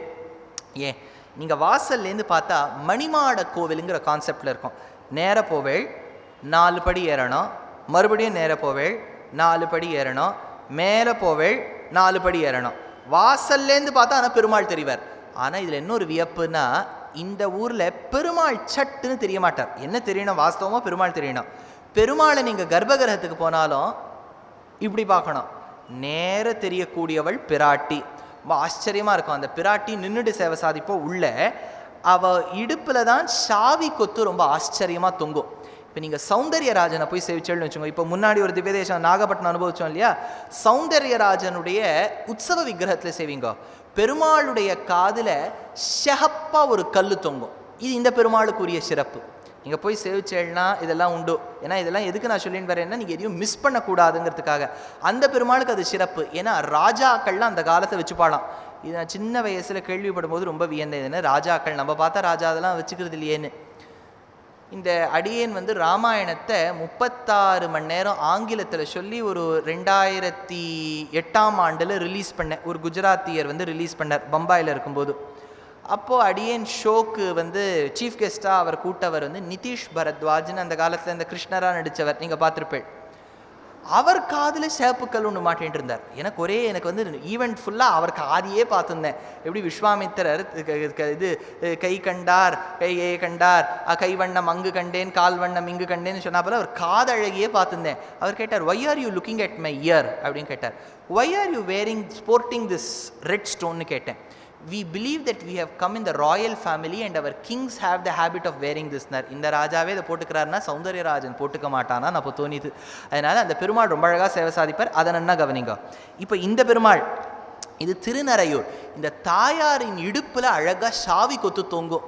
அதனால் யார்கிட்ட நம்ம கேள்வி கேட்கணும், யார்கிட்ட முறையிடணுங்கிறது அங்கே பார்த்தாலே தெரியும். அவர் ஓரமாக பாவம் நின்றுருக்கார். அவர்கிட்ட கேட்டு பிரயோஜனமே கிடையாதுங்க. அவர்கிட்ட கேட்டால் தான் உண்டு. உற்சவாதி காலங்களில் பிராட்டி தான் முன்னாடி நடப்போம். இது எப்படின்னா, அந்த காலத்தில் சுபத்ரா, கைகேயி, சத்யபாமா இவாள்லாம் முன்னாடி தேரோட்ட, ரத்திகள் பின்னாடி உட்காந்துருவார். தசரதராகட்டும், அர்ஜுனனாகட்டும், கிருஷ்ணராகட்டும் பின்னாடி. அந்த மாதிரி பிராட்டி ஓட்டி கொண்டு செல்ல பின்னாடி தான் பெருமாள் வருவார். அதனால் நாச்சியார் கோவில்னு பேர். இதுக்கு ஒரு வியப்பாக ஒரு பாசுரம் உண்டு. 100 பாசுரங்கள் கலியனே பாடியிருக்கார். மற்ற ஆழ்வாரே வேண்டாம், இவரே பாடியிருக்கார். இன்னொன்று என்ன, மடல் எடுத்தது. நீங்கள் மதில்னு கேள்விப்பட்டிருப்பீள். மதில் அப்படின்னா வால். திருமங்கையாழ்வார் மதில் கட்டியது அரங்கனுக்கு, மடல் எடுத்தது நரையூர் நம்பிக்கு. மடலுங்கிறது ஒரு பிரபந்தம். அதில் 2 மடலாக பிடிச்சிருக்கார். சிறிய திருமடல், பெரிய திருமடல். 2த்துக்குமே கர்த்தா திருமங்கையாழ்வார் தான். மடல்னா என்னன்னா, நாயகனுக்கும் நாயகிக்கும் ஒரு பிரணய கலகம். நாயகன் நாயகியை ஏற்றுக்க மாட்டேங்கிறார். அப்போ நாய்க்கு என்ன பண்ணணுமா, தலைவிரி கோலமாக அமர்ந்து ஒரு குதிரையின் மீது ஏறி ஊழ் முறுக்க பவனி வரணுமா. இவன் என்னை ஏமாற்றி விட்டான், இப்படி செய்து விட்டானேன்னு சொல்லணுமா. ஆழ்வார் மடல் எடுத்தாரான்னு கேட்டால் பேர் என்னவோ சிறிய திருமடல் பெரிய திருமடல்னு பேர். காரார் குழல் கொண்டை கட்டுவிச்சி கட்டேரி சீரார் சுலக்கில் சில நெல்பிடி தெரியா வேரா விதிர்விதிரா மைசிலிரா கைமோவா பேராயிரம் உடையான் என்றால் பேர்த்தேயும் காரார் திருமேனி காட்டினால் ஆச்சரியமா இருக்கும். மடல் எடுத்தாரான்னு கேட்டால் வியாக்கியாத்தை எடுக்கிறார். கடைசி வரைக்கும் திருமங்கையாழ்வார் மடல் எடுக்க போறேன்னு சொல்லிட்டு எடுக்கலையாம். ஏன்னா ஆழ்வாருக்குள்ள உள்ளுக்குள்ளேயே என்னென்னா, நம்ம பெருமாளை பற்றி தப்பு நம்ம வாயாலேயே சொல்லலாமா, மிரட்டினாதான் அவன் ஏற்றுப்பான். மிரட்டியே மடல் எடுக்காமல் விட்டார். ஆனால் மடலுங்கிற பிரபந்தம் திருமங்கை ஆழ்வார் பாடினது இந்த பெருமாளுக்கு. அதனால் அப்பேற்பட்ட பெருமாளுக்கு 100 பாசுரங்கள் கொடுத்துருக்கார் திருமங்கை ஆழ்வார். அதில் ஒரு பாசுரத்துக்கு அர்த்தம் ஒரு ஆச்சாரியின் சிஷ்யருக்கு சொல்லி கொண்டு வந்தார். சிஷ்யனுக்கு அப்போ ஒரே ஆச்சரியம், என்ன சுவாமி அந்த பாசுரத்தின் அர்த்தம் என்னன்னு சொல்கிறேன். என்னன்னா, ஒரு தாமரை புஷ்பத்துக்குள்ள தேன், அந்த தேனை பருகுவதற்காக தேனியானது ஒன்று வந்தது. ஆண் தேனி வந்தது, பெண் தேனியை கூட்டில் இட்டு வந்தது. எப்போவுமே குவீன் பீன்னு சொல்வா பாருங்க, அது எங்கேயுமே போகாது, ஆண் பீ தான் தேடின்னு போனோம். இது நேர மலருக்கு வந்தது. தேனை பருகி கொண்டிருக்கக்கூடிய சமயத்தில் தாமரை மூடிடுத்து, ஏன்னா சூரியன் அஸ்தமனம் ஆயிடுத்து. இப்போ ஆண் வண்டால் வெளியில் போக முடியல, பெண் தேனி பெண் வண்டு காத்துண்டே இருக்கு. அடுத்த நாள் சூரிய உதயம் ஆன உடனே இந்த தடாகம், எந்த தடாகம், நாச்சியார் கோவில் பெருமாள் கோவிலில் இருக்கக்கூடிய தடாகம், புஷ்கரிணியில் இருக்கக்கூடிய தாமரை மலர்ந்தவுடன் ஆண் வண்டானது ஓடி சென்றது. பெண்ணின் வாசலை போய் கதவை தட்டின உடனே பெண் வண்டு கதவை திறக்கவே இல்லை. எந்த திவ்ய தேசத்தில் நாழி கேட்டான் வாசல்னு உண்டோ? வெரி குட், திருவெள்ளரையில் உண்டோ? அதுதான் நேற்று திருவெள்ளரை பற்றி சொன்னேன் இல்லையா. தாயார் பெருமாள் ஊரெல்லாம் முழுக்க போயிட்டு வந்த உடனே கேட்குறாளாம் தாயார், ஏன் இத்தனை நாழியாச்சு? அந்த வாசலுக்கே நாழி கேட்டான் வாசல்னு பேர். அந்த மாதிரி இந்த பெண் வண்டு கேட்கறது, ஏன் இத்தனை நாழி, உனக்கு தண்டனை, நீ வெளியேயே கிடந்து உறைவாய் சொல்லிடுச்சு. இப்பேற்பட்ட ஊர் நாச்சியார் கோவிலுங்கிறார் ஆழ்வார். இப்போ சிஷ்யனுக்கு ஒரே ஆச்சரியம், இது தப்பு இல்லையா? ஆண் வண்டு உழைச்சிது, சூரியன் அஸ்தமனம் ஆகும்னு இதுக்கு தெரியுமா? பாவம் பெண் வண்டை தேடி காலங்கார்த்தால வந்திருக்கே. இந்த பெண் வண்டு என்ன நடந்ததுன்னு கேட்டு, நடந்தது என்ன நிகழ்ச்சியெல்லாம் வைக்கிறா பாருங்க, நடந்தது என்னன்னு கேட்டு விட்டுருக்கலாம் இல்லையான்னு கேட்டா ஆச்சாரியன் சொன்னாரா, நீ கேட்குற கேள்வி வாஸ்தவந்தான், இது மற்ற ஊர்களில் நடந்தால் கேட்டிருக்கலாம், இது நாச்சியார் கோவில் பாசுரம், நாச்சியாரை கேள்வி கேட்க முடியுமா அப்படின்னு முடிச்சாராம். ரொம்ப ஆச்சரியமான ஒரு சமாதானம் நாச்சியார் கோவிலுக்கு சொல்றா. அப்பேற்பட்ட நாச்சியார் கோவில். இந்த நாச்சியார் கோவிலை திருமங்கை ஆழ்வார் சொல்லிகிட்டே போகலாம், அழியாண்டு இருக்கு. திருமங்கை ஆழ்வார் அனுபவிக்கும் போது ஒரு விஷயம் சொல்றார், அன்ன பட்சிகள்லாம் இந்த தெருவில் நடமாடுமா. ஏன்னு கேட்டால் இந்த ஊர் பெண்கள் எப்படி நடக்கிறான்னு பார்த்துட்டு அன்ன பட்சி அன்ன நடக்கத்துக்குமா. அப்பேற்பட்ட ஊர் திருநறையூருங்கிறார் ஆழ்வார். ஆச்சரியமான பெருமாள். நாச்சியார் கோவில் பெருமாளே தனி, வெஞ்சுளவல்லி தாயாரே தனி, அந்த கல்கருடன் மேலே அவர்கள் வந்திருக்கக்கூடிய கோலமே தனி. அது அப்பேற்பட்ட பெருமாள். ஆழ்வார் எடுக்கிறார், கரவா மடனாகு தன் கன்று உள்ளினார் போல் மறவாது அடியேன் உன்னையே அழைக்கின்றேன், நற்றவார் பொழில் சூழ் நரையூர் நின்ற நம்பி பிறவாமை என்னை பணியந்தை பிரானே, எனக்கு பிறவாமையை கொடு. இந்த மாதிரி ஒரு க்ஷேத்திரத்தில் சேவிச்ச உன்னை இன்னொரு ஜென்மம் எடுத்தால் சேவிக்க முடியுமோ முடியாதோ, பிறவாமை கொடு, மோட்சம் கொடுன்னு பிரார்த்தித்த ஊர் நாச்சியார் கோவில். இன்னும் பல பல விசேஷங்கள் இருக்குது நாச்சியார் கோவிலில். ஒரு உற்சவத்தை பற்றியும் சொல்லலாம். ஆனால் அடுத்த பெருமாள் நம்மளை அழைக்கிறார். இது யாருன்னா 21வது திவ்யதேசம் நந்திபுர விண்ணகரம், நாதன் கோவில்னு பேர். இன்றைக்கி நீங்கள் கும்போணத்துக்கு போயிட்டேன்னு வச்சுங்கோ, கும்போணத்து நடுவில் சேவை சாதிக்கிறவர் ஷார்ங்கபாணி, சக்கரபாணி, ராமசுவாமி, வராகர், கடவீதி ராஜகோபாலன், இவாளெல்லாம் சேவிச்சு போயிட்டு. வெளிப்புறத்தில் போனேன்னா கோமலவல்லிப்பேட்டையை தாண்டி இருக்கக்கூடிய திருநாகேஸ்வரம் தாண்டி இருக்கக்கூடிய ஊர் தான் ஒப்பிலியப்பன் கோவில். இன்னும் கொஞ்சம் மேலே கொடவாசல் போகிற வழியில் போயிட்டேன்னா நாச்சியார் கோவில் வந்துடும். தெற்குக்கு வந்தேன்னா ஆச்சரியமாக நந்திபுர விண்ணகரம் நாதன் கோவில்னு பேர்.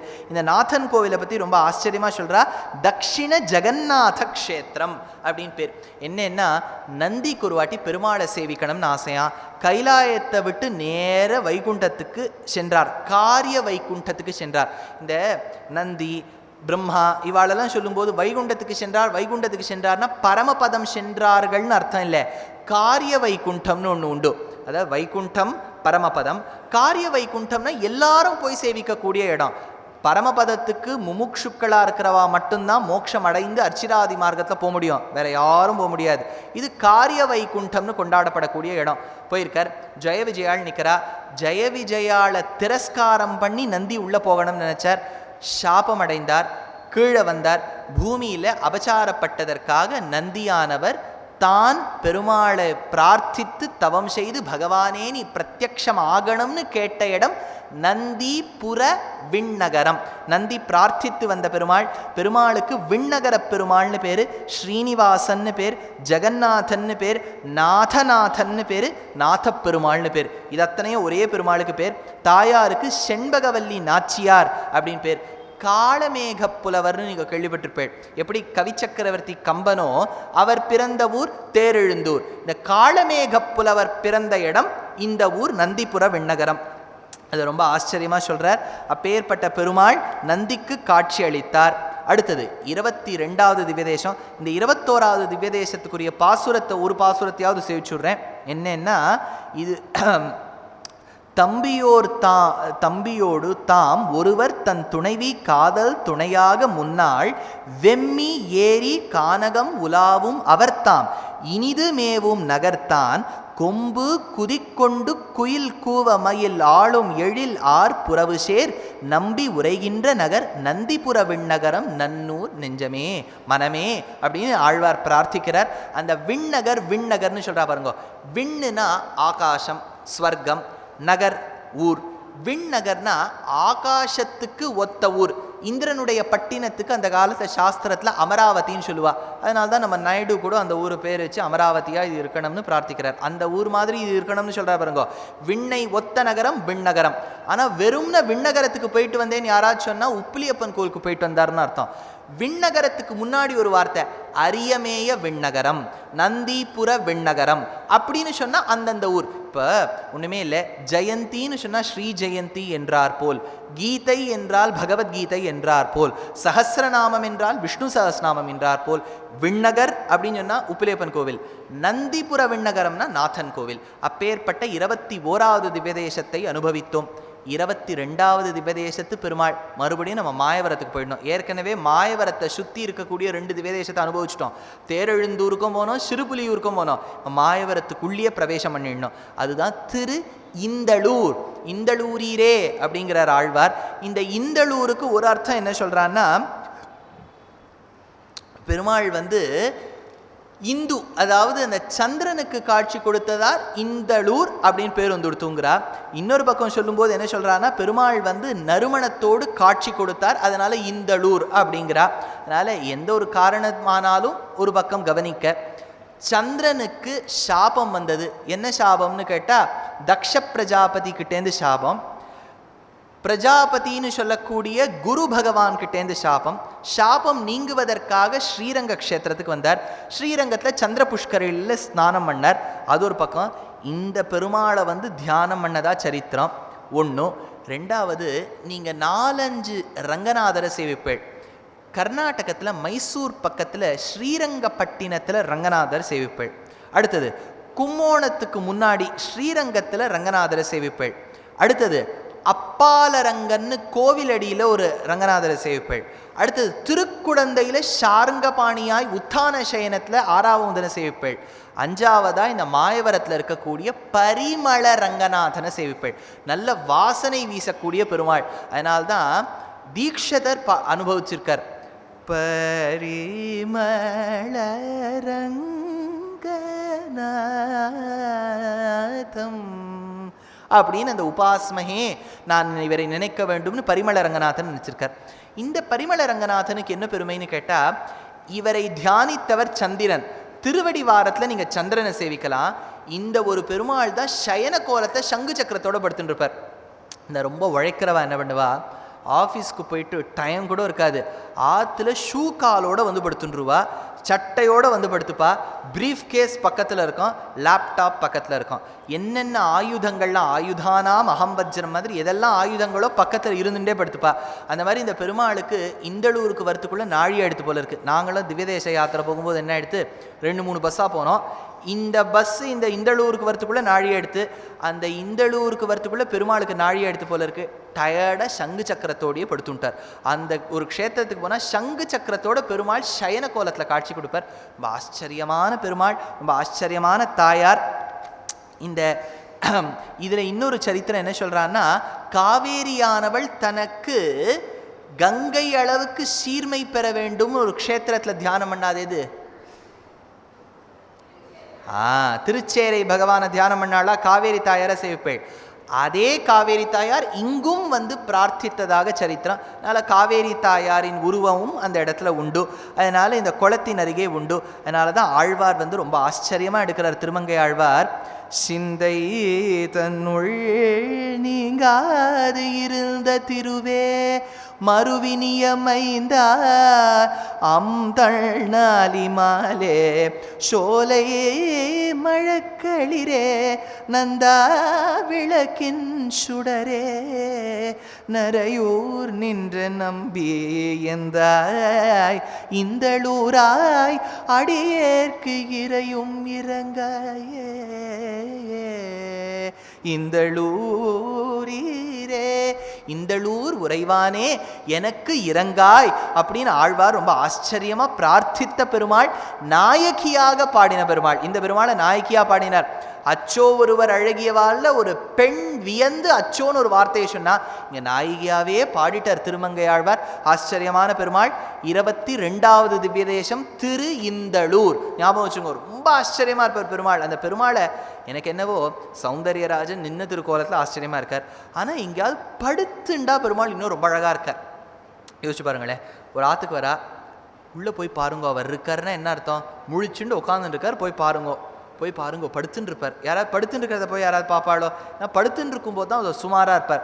வேஷ்டி அப்படி பரவி இருக்கலாம், இப்படி பரவி இருக்கலாம், கை இப்படி இருக்கலாம், அப்படி இருக்கலாம், பரட்ட தலையோடு இருக்கலாம். ஏன்னா பொதுவாக எழுந்த உடனே நம்ம என்ன பண்ணுவோம், அழகாக முடியெல்லாம் கோதி திருமுகத்தை எல்லாம் அலம்பி கொஞ்சம் இன்னொருத்தர் பார்க்குறாப்புலையாவது நம்மளை ஆக்கிப்போம். ஆனால் பெருமாள் அப்படி இல்லை, படுத்துன்னு இருக்கும்போது அழகாக இருக்கார். யாராவது பாருங்களேன், எங்கே போய் போகிறேன், பெருமாளை பார்க்க போகிறோம், என்ன பண்ணிட்டு இருக்கார், தூங்கின்னு இருக்கார். தூங்கின்னு இருக்க பெருமாளை எங்கேயாவது லோகத்தில் சேவிப்பாளா?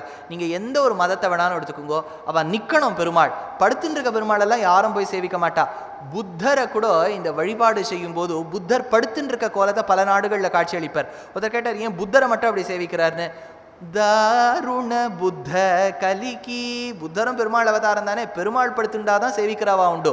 அதனால தான் சீதை சொல்றா, சுகசுப்த பரந்தப ஸ்ரீமான், என் பெருமாள் செல்வந்தன் எப்போ தெரியுது, சுகசுப்த பரந்தப, படுத்துன்னு இருக்கும் போதே தெரியறது இவ்வளவு அழகா இருக்காருன்னு. அதனால அப்பேற்பட்ட பெருமாள் ரங்கநாதரா கவலைப்படாதேன்னு வச்சுருக்கார். இங்கு சங்கு சக்கரங்களோட பரிமள ரங்கநாதனா சேவை சாதிக்கிறார். ஆட்சி 22வது திவ்யதேசம் திரு இந்தளூர். 23வது திவ்யதேசம் தில்லை திருச்சித்திரக்கூடம். நீங்கள் வந்து பல படங்கள் பார்த்தேன்னா சோழ நாட்டில் 40வது முடிப்பா. இந்த இடத்த பிள்ளை பெருமாள் ஐயங்கார் 23வது தொகுத்திருக்கார். தில்லை திருச்சித்திரக்கூடம். இது எது சுவாமி? ரொம்ப லோக பிரசித்தம், சிதம்பரம்னு பேர். சிதம்பரத்தில் சைவ புலவர்கள்லாம் சொல்லும்போது சிற்றம்பலம், தில்லை திருச்சிற்றம்பலம்னு சொல்லுவா. வைணவர்கள் சொல்லும்போது திருச்சித்திரக்கூடம் அப்படின்னு சொல்லுவா. இது எப்படி சுவாமின்னு கேட்டால், இந்த ஊரில் தான் தமிழ் மொழியில் ஏற்பட்ட முதல் ராமாயணம் வந்தது. சொல்றீர் சுவாமி, ஏதோ நாங்கள் உட்காந்து நம்ப வேண்டியதாக இருக்குது. தமிழ் மொழியில் எது முதல் ராமாயணம்? கம்பராமாயணம். கம்பராமாயணம் இந்த ஊரில் வந்ததா கேள்விப்பட்டிருக்கேளா? எந்த ஊரில் அரங்கேற்றம் கம்பராமாயணம்? ஸ்ரீரங்கம். இப்போ எல்லாருக்கும் அப்படியே டிப்ஸில் வச்சுருக்கேள். ஸ்ரீரங்கம், அரவிந்த் சுவாமி கேட்டால் டக்குன்னு சொல்லிவிடுவேள். அதனால் அங்கே தான் நடந்தது. இது எப்படி சுவாமி இங்கே வந்ததுன்னு கேட்டால், தமிழ் மொழியில் ஏற்பட்ட முதல் ராமாயணம் கம்பராமாயணம் கிடையாது. குலசேகர ஆழ்வாரின் பெருமாள் திருமொழியில் கடைசி திருமொழி தான். அந்த 10 பாசுரங்களில் ஆழ்வார் திருச்சித்திரக்கூடத்துக்கு பாடும்போது தான் முழுக்க ராமாயணத்தை கொண்டு நிறுத்துறார். அதனால தான் அன்னு சராசரங்களை வைகுந்தத்தேத்தி அடலரவ பகையேறி அசுரர்த்தம் மைவன்னு அப்படின்னு ஆழ்வார் சாதிக்கிறார். அதுதான் முதல் பாசுரம். அந்த ராமாயண பாசுரங்கள் அடிப்படையாக கொண்டு ஒத்தரொத்தரா பாடி பாடி பாடி அந்த ஆழ்வார்கள் பாடின பாசுரத்தை அனுபவித்து கம்பநாட்டாழ்வான் தமிழ்ல ஒரு ராமாயணம் கொடுக்கிறார். இது எப்படி சுவாமி தெரியும்னா, கம்பர் எடுக்கிறார், குருகைநாதன் குரைக்கடல் காப்பதே என் ராமாயணத்துக்கு அடிப்படையாக இருப்பது எங்கள் நம்மாழ்வார் சாதிச்ச பிரபந்தம். அதனால்தான் அவர் ஷடகோபந்தாதின்னு ஒரு பிரபந்தம் எழுதியிருக்கார். அதனால இந்த ஊர்ல தான் முதல் ராமாயணம் அரங்கேறியது. இந்த பெருமாள் காட்சி கொடுத்தாராம். எப்படி காட்சி கொடுத்தாருன்னு கேட்டா இதுக்கு ஒரு சரித்திரம் சொல்றா. என்னன்னா, புண்டரீகர் அப்படின்னு ஒரு ரிஷி, பேருக்கு ஏத்த மாதிரி புண்டரீக புஷ்பங்கள் தாமரையை வச்சு பெருமாளுக்கு அர்ச்சனை பண்ணிட்டே வந்தார்.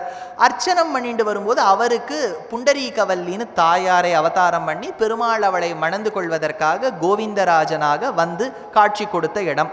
இன்னொன்னும் என்னன்னா, பிரம்மாண்ட புராணம் சொல்றது. பிரம்மாண்ட புராணம் என்ன சொல்றதுன்னா, கன்வ மகரிஷி மோட்சத்தை தேடி ஊர் ஊராக சென்று சிதம்பரத்துக்கு தவம் செய்து மோட்சம் கிடைச்சது. சைவர்கள் சொல்லும்போது கூட ரொம்ப முக்தி தரம் அந்த திருச்சிற்றம்பலம்னு சொல்லுவார். ரொம்ப வசத்தியான க்ஷேத்திரம், ரொம்ப ஆச்சரியமான கோவில், பெரிய கோவில். ஆனால் இந்த கோவில் இன்னொரு ஆச்சரியம்னா, இப்படி நீங்கள் நேராக பார்த்தேன்னா ஒரு பக்கம் கோவிந்தராஜர் தெரிவார், அதே ஒரு நுனிக்கு பார்த்தேன்னா இன்னொரு பக்கம் பார்த்தேன்னா நடராஜர் தெரிவார். ஒரே இடத்துல இருந்து நடராஜ மூர்த்தியையும் சேவிக்கலாம், அதே இடத்துல இருந்து கோவிந்தராஜ பெருமாளையும் சேவிக்கலாம். எப்படி சுவாமி இவர் உள்ளுக்குள்ள வந்தார்? அது ஒரு பெரிய ஆச்சரியம் இல்லையா? ஒரு பெரிய சைவ க்ஷேத்திரத்துக்குள்ள ஒரு பெரிய பெருமாளும் இருக்கு, 108 வேற இருக்கார், ஆழ்வார் வேட கொண்டாடி இருக்காருன்னு கேட்டா இதுக்கு ஒரு கதை என்ன சொல்றான்னா, புராணத்திலேருந்து அம்பாளுக்கும் சிவபெருமானுக்கும் நாட்டிய போட்டி ஏற்பட்டு தான். இந்த 2 டான்சர்ஸாக அமைஞ்சுட்டா இதுதான் ஒரு பெரிய ப்ராப்ளம். யாரும் உட்காந்து பெட்டராக டான்ஸ் பண்ணுவா. ஒருத்தர் டான்ஸராக இருந்து என்ன மாதிரி ஒருத்தர் இருந்துட்டான்னு வச்சுக்கோ, நம்ம என்னத்தை டான்ஸ் ஆடுறது, பேச்சு தான் இங்கே, ஒன்றும் டான்ஸ்க்கெல்லாம் இல்லை. இவா 2 பேருமே கிரேட் டான்சர்ஸ். அதனால தன் பிள்ளைகள் முருகனையும் விநாயகனையும் அங்கே ஜட்ஜ்மெண்ட்டுக்கு போட்டுட்டா, நீ சொல்லுப்பா யாரு வசத்தின்னு. 2 பேரும் தீர்ப்பு கொடுத்துட்டா, அம்மா தான் நன்னா நாட்டியம் ஆடுறா. சிவபெருமான் பார்த்தார், I think we have to go to the second umpire, அதனால் இது செல்லாது. அடுத்தது பிரம்மா சரஸ்வதியை கூட்டார். பிரம்மாவுக்கு 4 பக்கமும் தலை, அதனால் இவர் எந்த பக்கம் சுற்றி ஆடினாலும் பிரம்மா பார்த்துருவார். சரஸ்வதிக்கு நன்னா சங்கீத சாஸ்திரம் தெரியும், அதனால் தாளத்துக்கு ஏற்ற மாதிரி ஆடுறாளா இதெல்லாம் பார்த்தார். இதெல்லாம் பார்த்தோன்னா அவள் சொல்லிட்டா, எங்களுக்கு தீர்ப்பு எப்படி கொடுக்குறதுனே தெரியல, ஜட்ஜ்மெண்ட் பெண்டிங்னு விட்டுட்டா. அதனால் இதாச்சு. சரி இதெல்லாம் தகாது. நேர சிவபெருமான் நடராஜமூர்த்தி பெருமாளை பிரார்த்தனை பண்ணார், நீயும் உன் பிராட்டியாக வாங்கோ, நீங்கள் சொல்லுங்கன்னார். இது நாட்டியத்துக்காக இவா வந்தா. ஆச்சரியமாக இவா பெருமாளும் பிராட்டியும் உட்காந்துன்னு பார்க்குறா. அம்பாளுக்கு ஒரு என்ன அண்ணா தானே வந்திருக்கார், நமக்கு தான் ஏதாவது சார்பாக சொல்லுவார்னு என்ன எடுத்து சிவபெருமானுக்கு காதில் இருக்கிற தோடு கீழே விழுந்துருச்சு. அப்போ அவர் என்ன பண்ணார், அழகாக அந்த காலால் தோடை எடுத்து காலை உயர்த்தி செவியில் சாற்றி கொண்டாள். ஊர்துவ தாண்டவம்னு பேர். அந்த ஊர்துவ தாண்டம் ஆடும்போது இதே நிலை அவளும் செய்யணும் இல்லையா? இவர் என்ன பண்ணுறாரோ அவ்வளோ பண்ணணும். இவள் பெண்மையோடு கூடியவள், காலெல்லாம் நிமித்த முடியல. நம்ம ஆடைகள் அன்றைக்கி அம்பாளுக்கு கிடைக்கல, கிடைச்சிருந்தா இன்றைக்கி அந்த ஊர்துவ தாண்டவம் பண்ணியிருக்கலாம். அவர் மாடர்ன் ட்ரெஸ்ஸில் அன்றைக்கி இல்லை போல இருக்குது. அதனால் அவளால் பண்ண முடியல, தோற்று போன மாதிரி ஆகிடுத்து. பெருமாள் சொல்லிட்டார், சிவன் தான் ஜெயிச்சு விட்டார்னு. யார் தோற்று போகிறாளோ கோவிலுக்கு எல்லையில் இருக்கணுங்கிறதுக்காக தில்லை காளின்னு இன்னும் அந்த ஊரில் சேவை சாதிக்கிறதா சொல்லுவா. அன்னைக்கு பெருமாளை பார்த்து நடராஜர் சொன்னாராம், எனக்கு சாதகமாக சொல்லிட்டீர், நீர் இங்கேயே தங்கிவிடும் கோவிந்தராஜரா, அதனால் நீர் ஒரு பக்கம் இருப்பீர், நான் ஒரு பக்கம் நடராஜனாக இருப்பேன், நான் டான்ஸ் ஆடிகிட்டே இருப்பேன், உமக்கு தெரிஞ்சது நல்ல ஒரு சயன கோலத்தில் இருப்பீர், நீ தூங்கிகிட்டே இரும். யோசிச்சு பாருங்களேன், ஒரு பர்ஃபார்மன்ஸ் நடக்கிறது, ஒருத்தர் பாவம் மெனக்கட்டி டான்ஸ் ஆடுறாரு, இவ்வளோ உட்காந்துண்டாவது கேட்கலாம் இல்லையா, படுத்துட்டே கேட்குறாரு. அது பல பேர் சொல்கிறா, எங்களுக்கும் உபன்யாசத்தில் கோவிந்தராஜராக இருக்கணும் தான் ஆசை இல்லையா, படுத்துட்டே கேட்கலாம். அவளுக்கு ஒரு படுக்கை கொடுத்துட்டான்னு வச்சுங்கோ, அப்படியே கோவிந்தராஜராக இருக்க இவர் பேசிக்கொண்டே இருக்கலாம். அது அவருக்கு பாக்கியம் கிடைச்சது, பெருமாளுக்கு எல்லாம் நடக்கிறது, நமக்கு நடக்க மாட்டேங்கிறது. அதனால் அந்த கோவிந்தராஜர் இப்படி வந்ததாக சரித்திரம். இன்னும் சில சரித்திரங்கள் சொல்கிறா. என்னன்னா, ஒரு காலத்தில் குலோத்துங்க சோழன், இங்கே ராமானுஜர் காலத்தில் கேள்விப்பட்டிருப்பேள், அவர் என்ன பண்ணிட்டார், நேராக இந்த கோவிந்தராஜ மூர்த்தியை எடுத்து அதெல்லாம் பெரிய நீங்கள்லாம் படத்துலலாம் அனுபவிச்சிருப்பேள் அதில். அதனால் அந்த வீசி எறியணும்னு நினைக்கும் போது மறுபடியும் எம்பெருமானார் திருப்பதியில் போய் கோவிந்தராஜ பிரதிஷ்டை, திருப்பதி போனவா பல பேர் அதை மிஸ் பண்ணிவிடுவா, கீழ்த்திருப்பதியில் கோவிந்தராஜ பெருமாள் கோவில்னு உண்டு, ஆச்சரியமாக இருப்பார் பெருமாள், அங்கே பெருமாளை பிரதிஷ்டை பண்ணார். அப்புறம் பின்னாடி வந்த அரசன் விஜயநகர மன்னர்களில் அச்சுத தேவராயன்னு பேர். அவன் தான் இன்றைக்கும் நீங்கள் காஞ்சிபுரத்தில் வரதராஜ பெருமாள் கோவிலுக்குள்ளே போனோம்னா சரசு பக்கத்தில் 100 கால் மண்டபம் ஒன்று எழுப்பினான் 1520ஆம் ஆண்டில். அந்த அச்சுத தேவராயன் தான் மறுபடியும் கோவிந்தராஜரை எடுத்து கொண்டு புனர் பிரதிஷ்டை செய்தார். திருப்பதியில் பண்ணது இவரை மாதிரியே ஒரு பிம்பத்தை பண்ணி கோவிந்தராஜ பெருமாளா வச்சார் ஸ்ரீபாஷ்யக்காரர். முன்னாடியே இருந்த மூர்த்தியை பிரதிஷ்டை செய்தவன் அச்சுத தேவராயன் மறுபடியும் தில்லையில் கொண்டு வச்சார். திருச்சித்திரக்கூடம். ஆச்சரியமாக இந்த பெருமாளை பற்றி பாடுறார் குலசேகராழ்வார். அம்பொன் நெடுமணி மாட அயோத்தி எய்தி அரசு எய்தி அகத்தியன் வாய்த்தான் முன் கொன்றான் தன் பெருந்தொல்ல தொல்கதை கேட்டு மிதிலை செல்வி உலகு உயத்து வயிறு வாய்த்த மக்கள் செம்பவழ திரள்வாய் தன் சரிதை கேட்டான். தன் சரிதை கேட்டான். என்ன ஆச்சரியமா சொல்றார். தன் குழந்தை வாயாலேயே தன் சரித்திரத்தை கேட்டாரோன்னு ராமர் லவகுஷால் பாடிதானே கேட்டார்.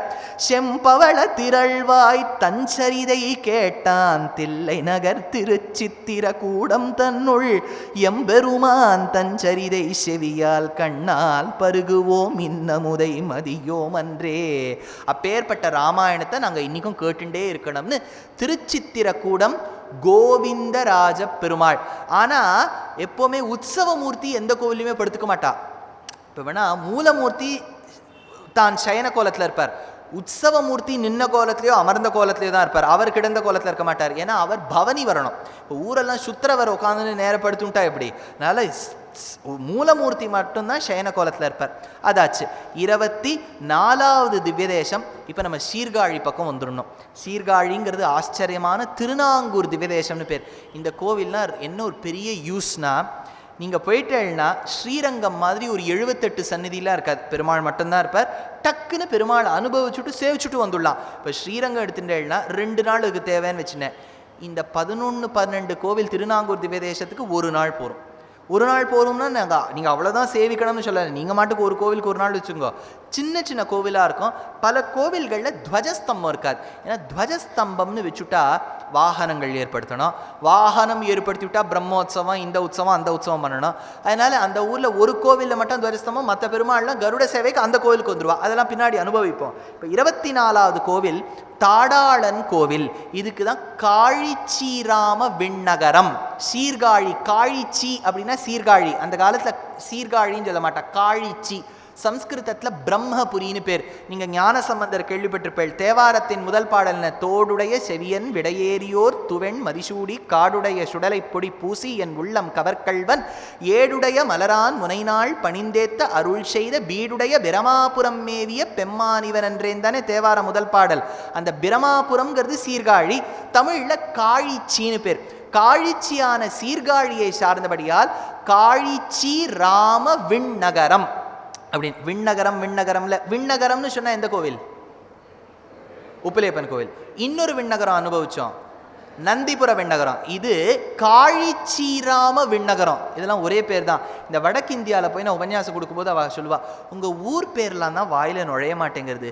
காழிச்சீராம விண்ணகரம் கொஞ்சம் கஷ்டமா தான் இருக்கு. இன்னொன்னு, கடலூருக்கு என்ன பேரு? டிக்கெட்ல என்ன போடுவான் தெரியுமோ? கடலூர்னு போட மாட்டான், திருப்பாதிரி புலியூர். இந்த மாதிரி பேர் வச்சா வாழ்லாம் பாவை எங்கே நுழையும் இல்லையா? நமக்கே கொஞ்சம் கஷ்டமாக இருக்குது. காழிச்சி ராம விண்ணகரம்னு ஆழ்வார் பாடியிருக்கார். இந்த ஊர் பெருமாளுக்கு தாடாளன் அப்படின்னு பேர். அதாவது பெருமாள் வாமனனாய் வந்து திரிவிக்கிரமனாய் அளந்தான். இதை பற்றி சொல்லும்போது பெரியவாள்லாம் ஒரு கிரமம் சொல்லியிருக்கா. 3 அடி கேட்டான். முதல் அடியை வைத்த இடம்தான் காழிச்சீராம விண்ணகரமான சீர்காழியில் தாடாளனா வச்சான்.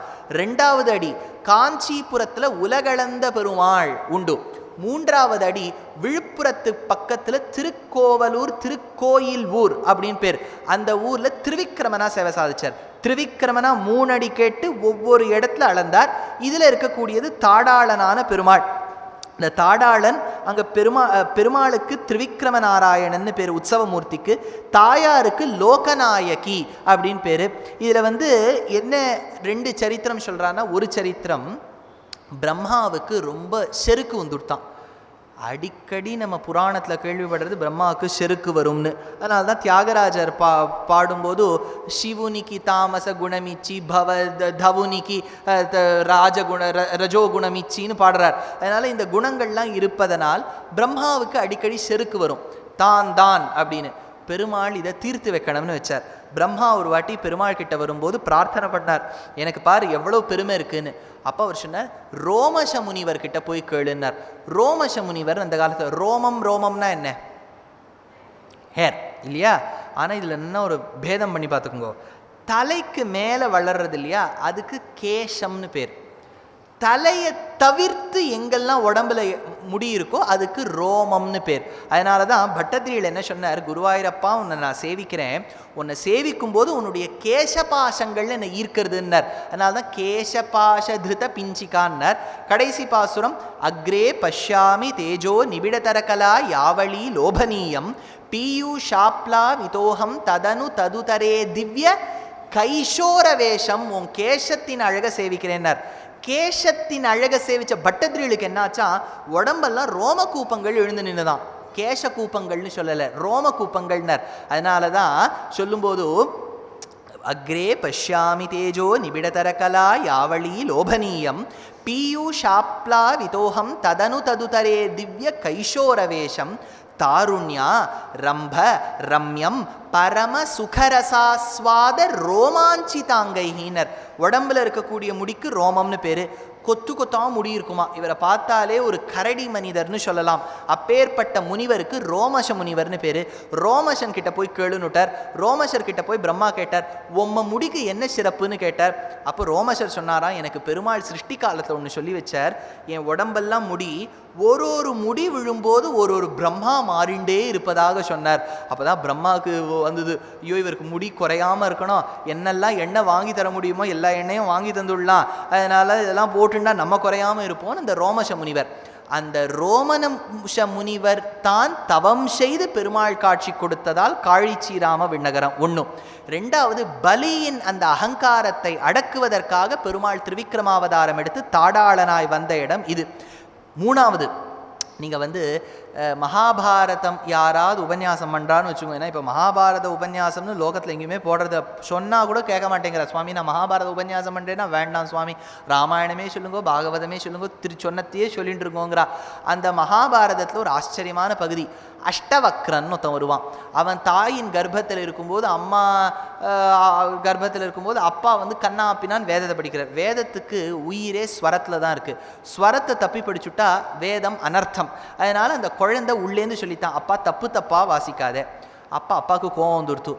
அப்பாவுக்கு உபதேசம் பண்ணுறது, இன்னும் இது பிறந்தா 2 இலை விடுறது 3 இலை விடுறதும்பா, இது இன்னும் பிறக்கவே இல்லையே, அதனால நீ கோணி பிறப்பாய் கோணி பிறப்பாய் கோணி பிறப்பாய்னு 8 வாட்டி சொன்னார். 8 கோணம் அடைந்த இந்த பிள்ளைக்கு அஷ்டவக்ரன் அப்படின்னு பேர் வந்துடுத்து. இந்த அஷ்டவக்ரன் என்பவன் பிறந்து தவம் செய்தானாம் இந்த பெருமாளை நோக்கி, தாடாளனை நோக்கி.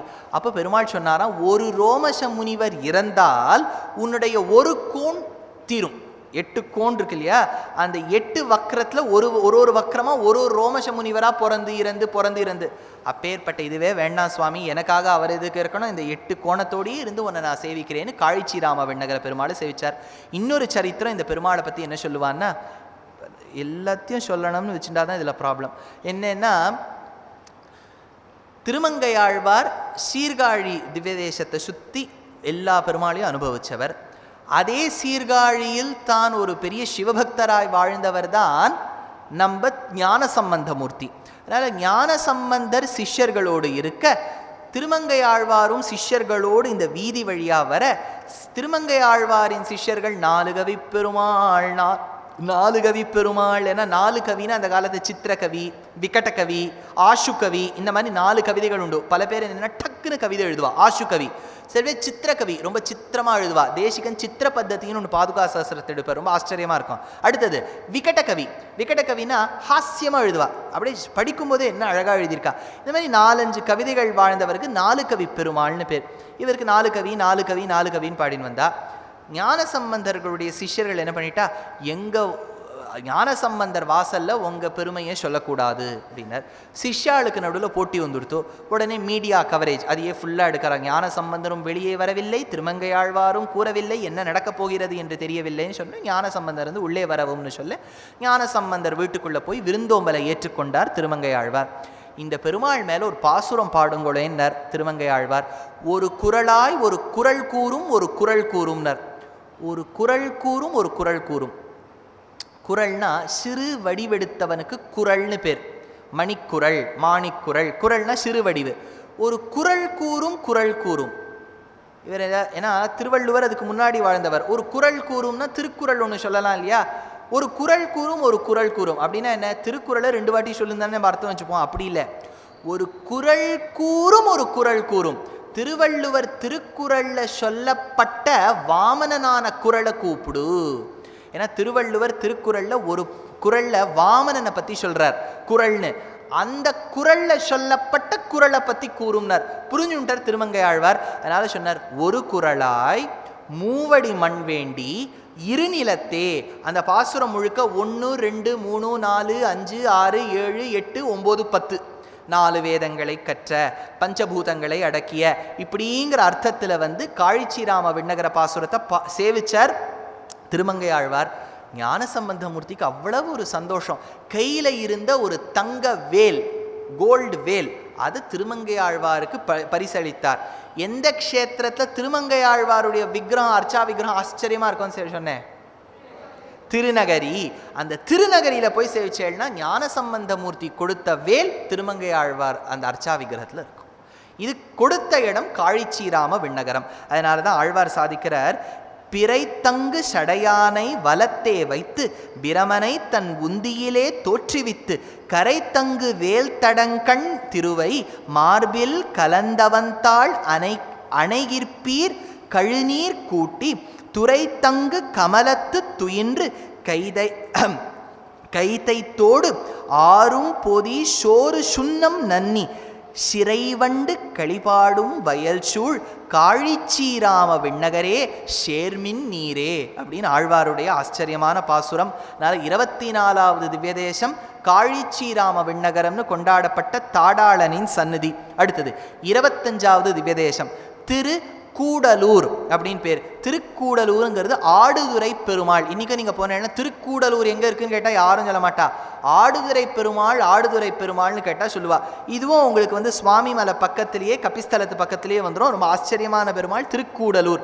இந்த பெருமாளுக்கு வையம் காத்த பெருமாள். காப்பது ரக்ஷண காரியம், வையம் லோகம். அதனால ஜகத்துக்கே ரக்ஷகனானபடியால் இந்த பெருமாளுக்கு ஜகத் ரக்ஷகன் அப்படின்னு பேர். ஜகத் ரக்ஷகன் உய்ய வந்தார், கிழக்கு நோக்கிய திருக்கோலம். இருக்கட்டும், இந்த பெருமாளை பற்றி ஆச்சரியமா ஒரு விஷயம் சொல்றா. ஒரு ராஜாவானவர் செங்கோல்னு ஒன்று வச்சுருப்பார். செங்கோலுங்கிறது செப்டர்னு சொல்லுவா பாருங்க. இந்த குவாலிட்டி ஆஃப் மர்சி எல்லாம் எழுதும்போது ஷேக்ஸ்பியர் ஒரு பெரிய as you like it, merchant of Venice, அதில் இந்த மர்ச்சன்ட் ஆஃப் வெனிஸ்னு ஒன்று உண்டு. ஷைலாக்குன்னு தீர்ப்பா. என்னென்னா அது ரொம்ப மைசர். அவகிட்ட இந்த ஒரு போட்டி வச்சிருப்பா. I want a pound of flesh closest to the heart without a drop of blood அப்படின்லாம் கேட்டு, அப்போ உனக்கு தயா வராதா? அது ஒரு விதமான இங்கிலீஷ் தயாசதகம். அதில் பாடுவா. இங்கிலீஷில் என்ன தயாசதகம்னா, உனக்கு தயை வராதா, நீ செங்கோல் பிடித்த ராஜாவாக இருந்தாலும் உனக்கு இருக்காதா? அப்போ செப்டர் அப்படிங்கிற ஒரு வார்த்தையை இன்ட்ரடியூஸ் பண்ணுவார் ஷேக்ஸ்பியர். அந்த செப்டர் ஷேக்ஸ்பியருக்கு தெரிவதற்கு முன்பு நம்ம ஜெகத் ரக்ஷக பெருமாள் கையில் வச்சுருப்பார். இந்த கோவிலில் போனேன்னா பெருமாள் கையில் செங்கோல் இருக்கும், அதை கவனிக்க மறந்துடாதீங்க. இந்த ஜெகத் ரக்ஷக பெருமாள் கையில் அழகாக இருக்கும் அந்த செங்கோல். இந்த திருக்கூடலூரை பற்றி ஒரு பெரிய விஷயம் என்ன சொல்கிறான்னா, தேவர்கள்லாம் கூடினாலாம். என்ன இந்த ஹிரண்யகசிபுவின் அட்டகாசம் தாங்க முடியல. பிரம்மா கொடுத்த வரத்தின் பேரில் எவ்வளவோ துன்புறுத்தினான் மக்களை. இவனை வதம் எப்படி செய்வது? யாரு செய்வார்கள்? எல்லா கட்சி மீட்டிங், ஆல் பார்ட்டி மீட்டிங்னு கூட்டுறா பாருங்க. இந்த ஆல் பார்ட்டி மீட்டிங் மாதிரி தேவர்கள் கூட்டினா. கோஷ்டியா வந்தா. எந்த கோஷ்டியா வந்தா? அதுக்கு தான் நம்ம பாண்டிய நாட்டு திவ்யதேசங்கள் அனுபவிக்கும் போது ஒரு க்ஷேத்திரத்தை அனுபவிப்போம். எது? திருக்கோஷ்டியூர். அதுதான் கோஷ்டிபுரம்னு பேர். அந்த இடத்துல கோஷ்டியாக கூடினார்கள். இந்த ஸ்தலத்திலையும் கூடினார்கள். அதனால தான் இதுக்கு திரு கூடலூர், கூடின ஊர் அப்படின்னு பேர் வருது.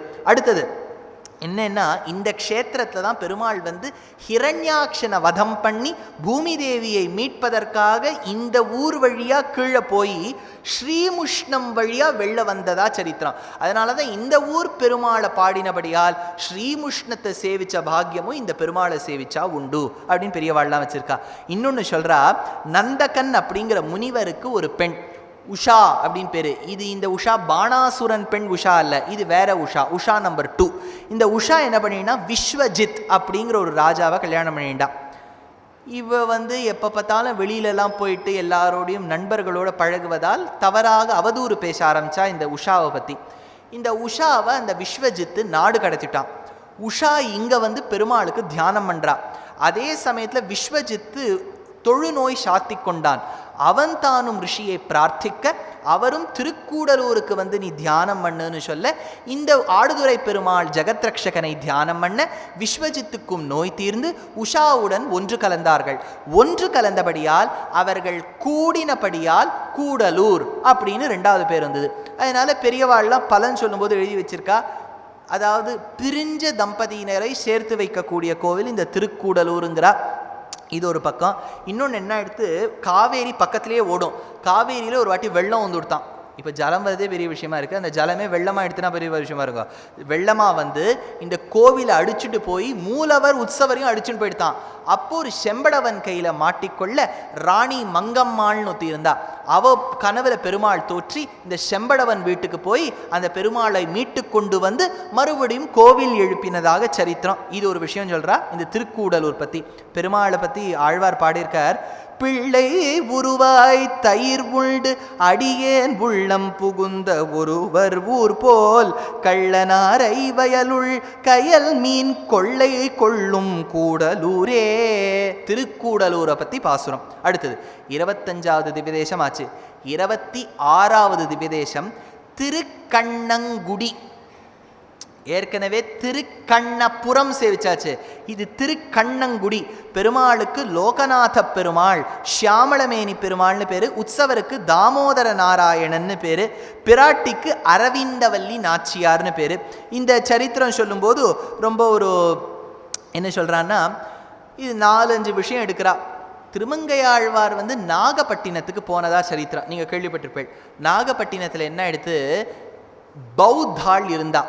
பௌத்தாள் என்ன பண்ணிட்டா, கோவில் எல்லாம் இடித்து புத்தர் சிலையே வைக்கணும்னு வச்சா. ரொம்ப செல்வந்தர்கள் ஆயிட்டா. அதில் ஸ்வர்ண புத்தரை வச்சுட்டு வேதம் தவறு அப்படின்னு சொல்ல ஆரம்பிச்சா. அப்போ திருமங்கையாழ்வார் அங்கே சென்று நாகப்பட்டினத்தில் இருக்கக்கூடிய பௌத்தாளோட ஒரு போட்டி. யாம் பிரமாணத்தோடு சொல்லுவோம் இது சத்தியம், யாரு தோத்து போறாளோ தோத்தவா ஸ்வர்ணம் கொடுக்கணும்னார். இவா தோத்து போயிட்டா பௌத்தாள் திருமங்கையாழ்வார்கிட்ட. இதை பராசர பட்டரும் ஸ்ரீரங்கராஜ ஸ்தவத்தில் எடுக்கிறார். எடுத்த உடனே அவர் என்ன பண்ணா, தனம் இல்லை பௌத்தாள் கிட்ட, ஸ்வர்ண விக்கிரகமாக இருக்கக்கூடிய புத்தருடைய விக்கிரகத்தை திருமங்கையாழ்வாருக்கு கொடுக்குறார். அவர் நேர நாகப்பட்டினத்திலேருந்து ஸ்ரீரங்கம் போனோம். போகிற வழியில் திருக்கண்ணங்குடி ஸ்தலம் இருந்தது. அதனால் அந்த திருக்கண்ணங்குடி ஸ்தலத்தில் ஒரு வயலில் மணலை தோண்டி புத்தரை வச்சுட்டு படுத்துட்டார். ஆச்சா, அப்போ தான் போகிறவர்கிட்ட கேட்டார், இது எந்த ஊர் தெரியாதா?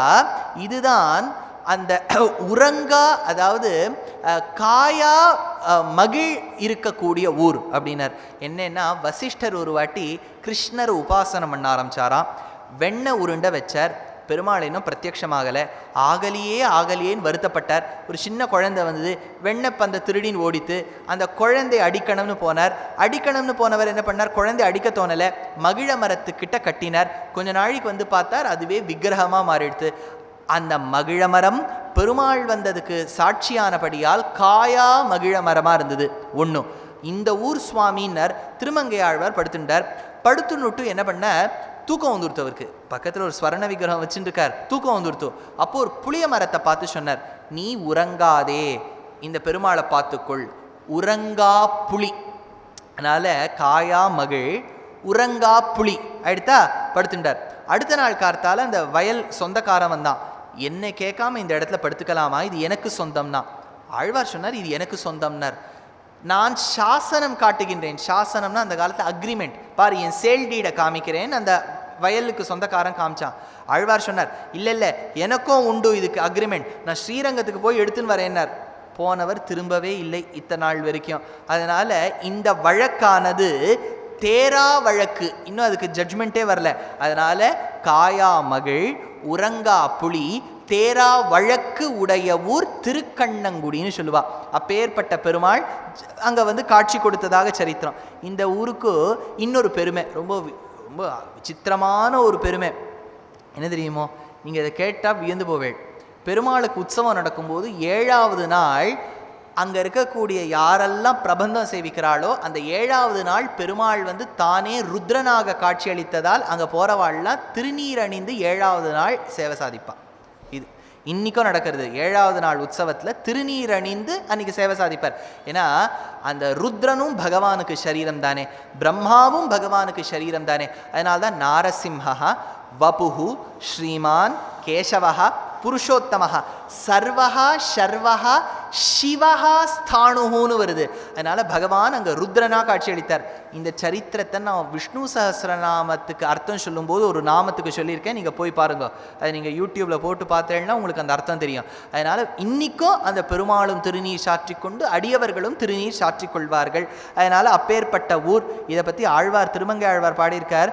பன்னியபாரம் பார்மகட்கு ஒழிய பாரதமாய் பெரும் போரில் மன்னர்கள் மடிய மணி நெடும் திண்தேர் மைதுணர்க்கு உயிந்த மாமாயன் துன்னு மாதவியும் கற்புனை பொழிலும் சூழ்ந்து 7 செண்பக மலர்வாய் தென்ன நன்று அளிக்கள் முரன்று இசைப்பாடும் திருக்கண்ணங்குடியுள் நின்றானே.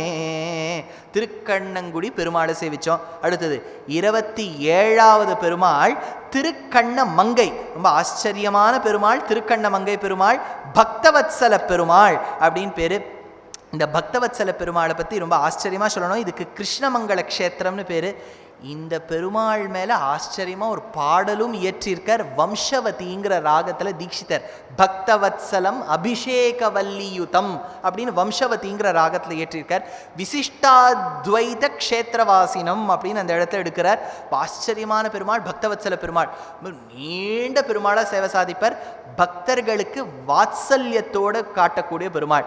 அங்கே என்னன்னா தேவர்கள்லாம் பிராட்டிக்கு தவம் செய்தார்கள், எப்படியாவது உன்னுடைய அருள் எனக்கு கிடைக்கணுமேன். இப்போ பிராட்டி சொன்னா, யாம் அணிந்து கொள்ளக்கூடிய மாலையில் வண்டுகளாக வாருங்கோள். தேவர்கள்லாம் வண்டுகளாய் வர உத்தராயண தட்சிணாயன காலத்தில் இன்னுக்கும் பிராட்டிக்கு ஆராதனை பண்ணுறா. அந்த தாயார் சன்னதிக்குள்ளே போனேன்னா ஸ்க்ரீன் ஒன்று வச்சுருப்பா. நீங்கள் கேளுங்க, ஸ்க்ரீனை திறந்து காமிச்சா ஒரு ஜன்னல் இந்த பக்கம் இருக்கும், அந்த பக்கம் ஒரு ஜன்னல். உத்தராயண காலத்தில் தேன் கூடு இந்த பக்கம் கட்டும், தட்சிணாயன காலத்தில் இந்த பக்கம் கட்டும். அதுவே மாறும், அதுவே கட்டும். ஸ்க்ரீன் போட்டு வச்சுருப்பா. ஆச்சரியமான க்ஷேத்திரம் திருக்கண்ணமங்கை. அந்த பக்தவத்சல பெருமாள் சேவிச்சுட்டே இருக்கலாம், அபிஷேகவல்லி தாயாரை சேவிச்சுட்டே இருக்கலாம். அந்த தாயார் கல்யாண கோலத்தோட காட்சி கொடுக்கறதா மரபு. அதனால் பிராச்சீனத்தில் அந்த ஸ்தலத்துக்கு போனால் கல்யாணம் நடக்கிறதாவும் சொல்லுவா. இது எல்லாமே பலன்கள் சொல்லுவதற்கு காரணம் என்ன? பெருமாள் தான் பலன். ஆனால் நமக்கு லௌகீக பலனும் தேவையாக இருக்கு இல்லையா? அதனால் இதையும் சேர்த்து சொல்கிறது. அதனால் இந்த திருக்கண்ண மங்கை அப்படின்னு இந்த இடத்துக்கு சரித்திரம் எடுக்கிறா. இந்த பெருமாளை பற்றி ஆழ்வார் ரொம்ப ஆச்சரியமாக பாடியிருக்கார். ஏற்றினை மைத்துள் எம் ஈசனை இமைமைய மறுமைக்கு மருந்தினை ஆற்றலை அண்டத்து அப்புறத்து உய்த்திடும் ஐயனை கையில் ஆழி ஒன்று ஏந்திய கூற்றினை குருமா மணிக்குன்றினை நின்றவூர் நின்ற நித்தில தொத்தினை காற்றினை புனலை சென்று நாடி கண்ணமங்கையுள் கண்டுகொண்டேனே. அந்த திருக்கண்ணமங்கை பஞ்ச கிருஷ்ணாரண்ய க்ஷேத்திரம்னு சேவிச்சோம். ஒன்று சேவிச்சுட்டோம் திருக்கண்ணபுரம், 2வது சேவிச்சுட்டோம் திருக்கண்ணங்குடி, இது 3வது சேவிச்சிருக்கோம் திருக்கண்ணமங்கை ஆச்சு. 4வது இப்போ வரப்போறார் பெருமாள் கவித்தலம். இதுக்கு தான் கபிஸ்தலம்னு பேர். கபின்னா ஒரு பக்கம் குரங்கு, இன்னொரு பக்கம் சூரியன். நீங்கள் ராமானுஜ சரித்திரம் கேட்டிருக்கலாம் தெரியல, அது கேட்டு பார்த்தேன்னா கப்பியாசம் புண்டரீகமேவ மக்ஷினின்னு பாவம் அந்த யாதவ பிரகாஷர் பட்ட பாடலாம் நமக்கு தெரியும். அதனால் கப்பின்னு சொன்னால் குரங்கு, அது ஒரு அர்த்தம் உண்டு. கப்பினா குரங்கு தான். இன்னொரு அர்த்தம் கப்பினா சூரியன், தண்ணீரை எது பருகுகின்றதோ கம்பிபதி இதி கபிஹி சூரியன். இன்னொரு அர்த்தம் வாரணம், வாரணம்னு சொன்னால் யானை. அதனால தான் வாரணம்னா யானை. அதனால தான் வாரணம் 1000 சூழவலம் செய்து ஹரிதவாரணன். எந்த ஊரில் இருக்கார் பெருமாள்? நசரத் பேட்டை, தாசரதி பேட்டையில் பெருமாளுக்கு ஹரிதவாரணன்னு பேர். அந்த பெருமாளுக்கு அந்த ஹரிதவாரணன் பச்சை யானையாய் காட்சி கொடுத்தார் யுதிஷ்டிரனுக்கு. அந்த பேரை தான் திருக்கச்சி நம்பிகளுடைய தாத்தாக்கு பேர் ஹரிதவாரண பிருத்தியர். அவருக்கு கண்ணு கொடுத்த பெருமாள் தான் காஞ்சி வரதன். இதெல்லாம் நம்ம காஞ்சிபுரத்துக்கு வரும்போது அதை அனுபவிப்போம். எதுக்கு சொல்கிறேன், அப்பப்போ வாரணம்னா கபி. அந்த யானைக்கு அருள் செய்தமையால் கபிஸ்தலம். இது எப்படி சுவாமி உணர்றதுன்னு கேட்டால், நீங்கள் கஜேந்திர மோட்ச விற்த்தாந்தம் கேள்விப்பட்டிருப்பேன்.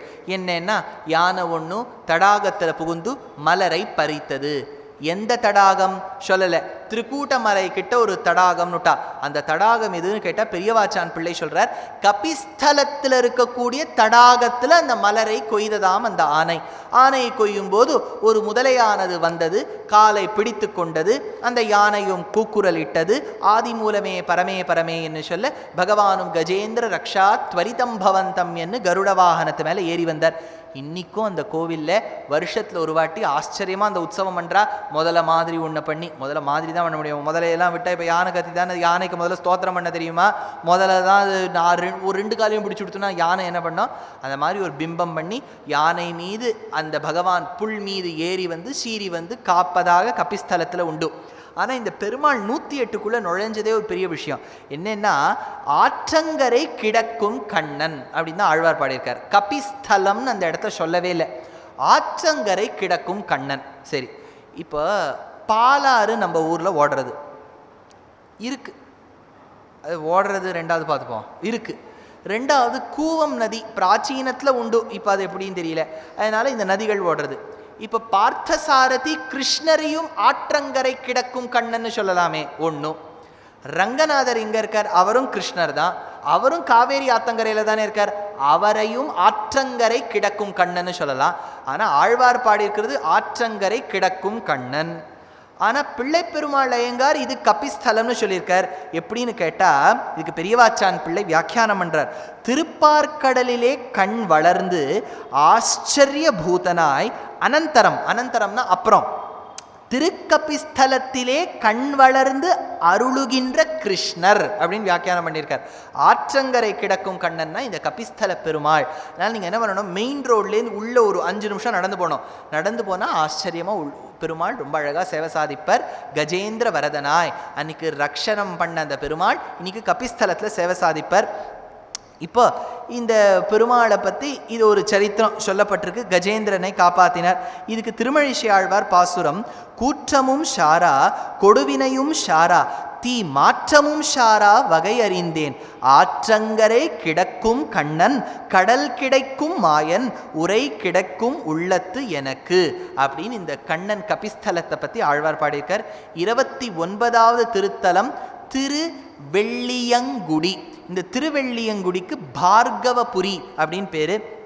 இந்த மூலவருக்கு கோலவெள்ளி ராமன் க்ஷீராப்திநாதன் பேர். உற்சவருக்கு ஸ்ருங்கார சுந்தர பெருமாள், தாயாருக்கு மரகத வள்ளி தாயார் அப்படின்னு பேர்.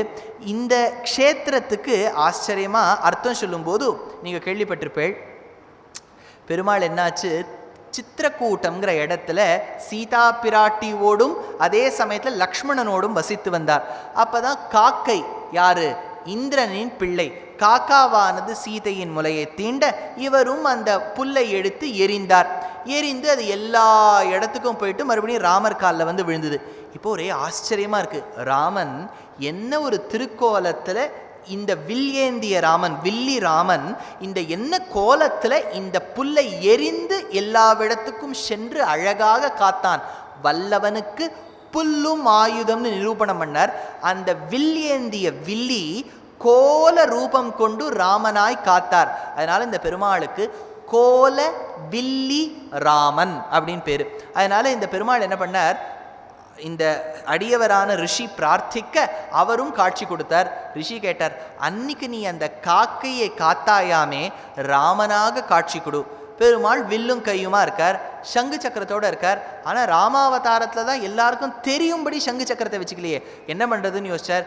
எதிர்க்க கருடன் இருந்தார், பிடியும் சங்கு சக்கரத்தைன்னு கொடுத்துட்டார். அதனால் அந்த ஒரு திருத்தலத்தில் மட்டும் கருடாழ்வார நேர் சன்னதியில் சேவிச்சேன்னா சங்க சக்கரங்களோட சேவை சாதிப்பர் இந்த கருடன்.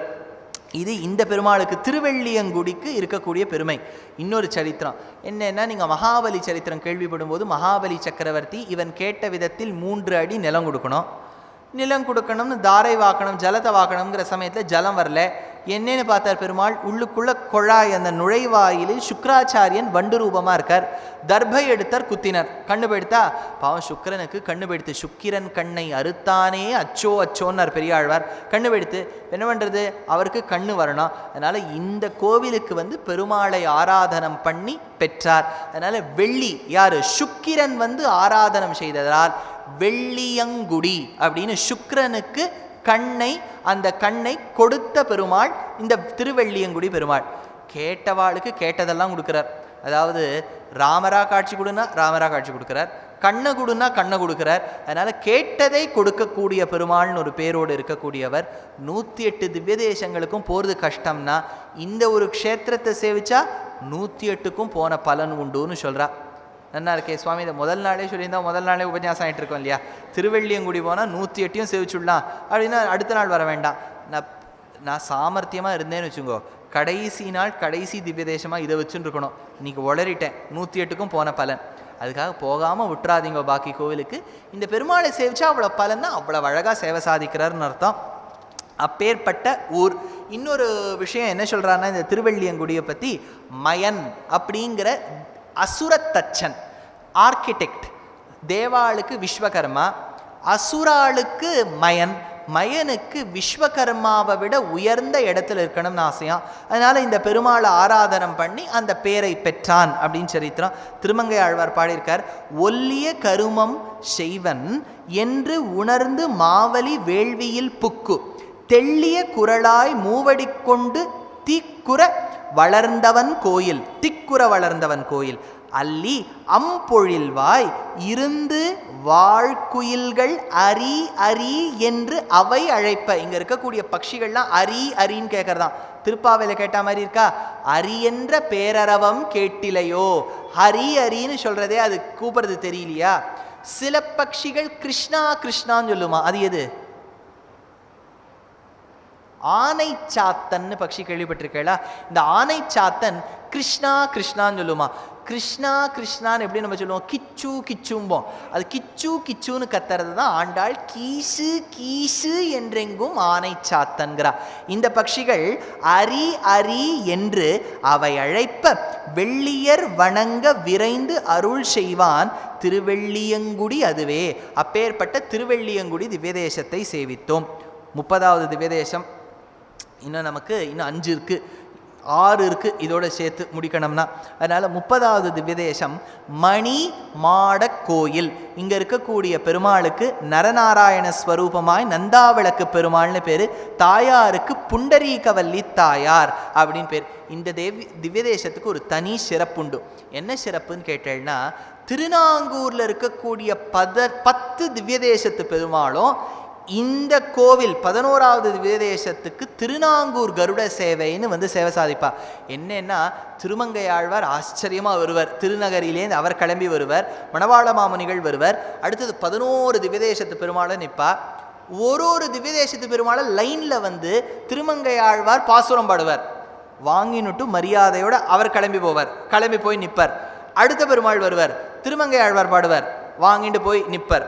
3வது பெருமாள் வருவர். இப்படி 11 திவ்யதேசத்து பெருமாளும் பாட, அடியவர்கள் திருமங்கை ஆழ்வாரின் சார்பாக பாட, கடைசியில் மணவாள மாமுனிகள் திருமங்கை ஆழ்வாருக்கு மங்களாசாசனம் பண்ண ரொம்ப ஆச்சரியமாக நடக்கும் இந்த திருநாங்கூர் கருட சேவை. இந்த திருநாங்கூர் கருட சேவை நடக்கக்கூடிய ஊர் இது. இந்த ஊரில் அந்த காலத்திலேயே வீடுகள்லாம் மாட மாமையிலையாக இருக்குமா, ரொம்ப பெரிய பெரிய வீடாக இருக்குமா. அதனால தான் இதுக்கு மணிமாட கோவில்னு பேர். பெருமாள் அமர்ந்த திருக்கோலத்தில் காட்சி அளிப்பர்.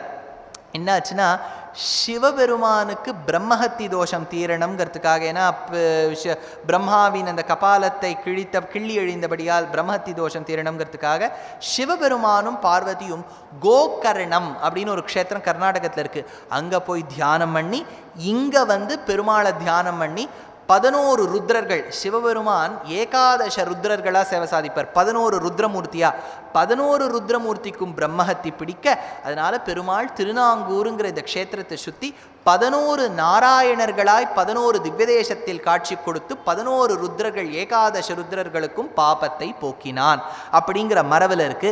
இந்திரனும் தன் துர்வாச சாபம், ஏற்கனவே கேள்விப்பட்டிருப்பேன், துர்வாசர் ஒரு மாலையை கொடுத்தார், இந்திரன் அவமானப்படுத்தி அந்த துர்வாசரின் சாபம் தீர்வதற்காக முதல்ல திருமணிமாட கோவிலுக்கு பெருமாளை தியானம் பண்ணதா சரித்திரம்.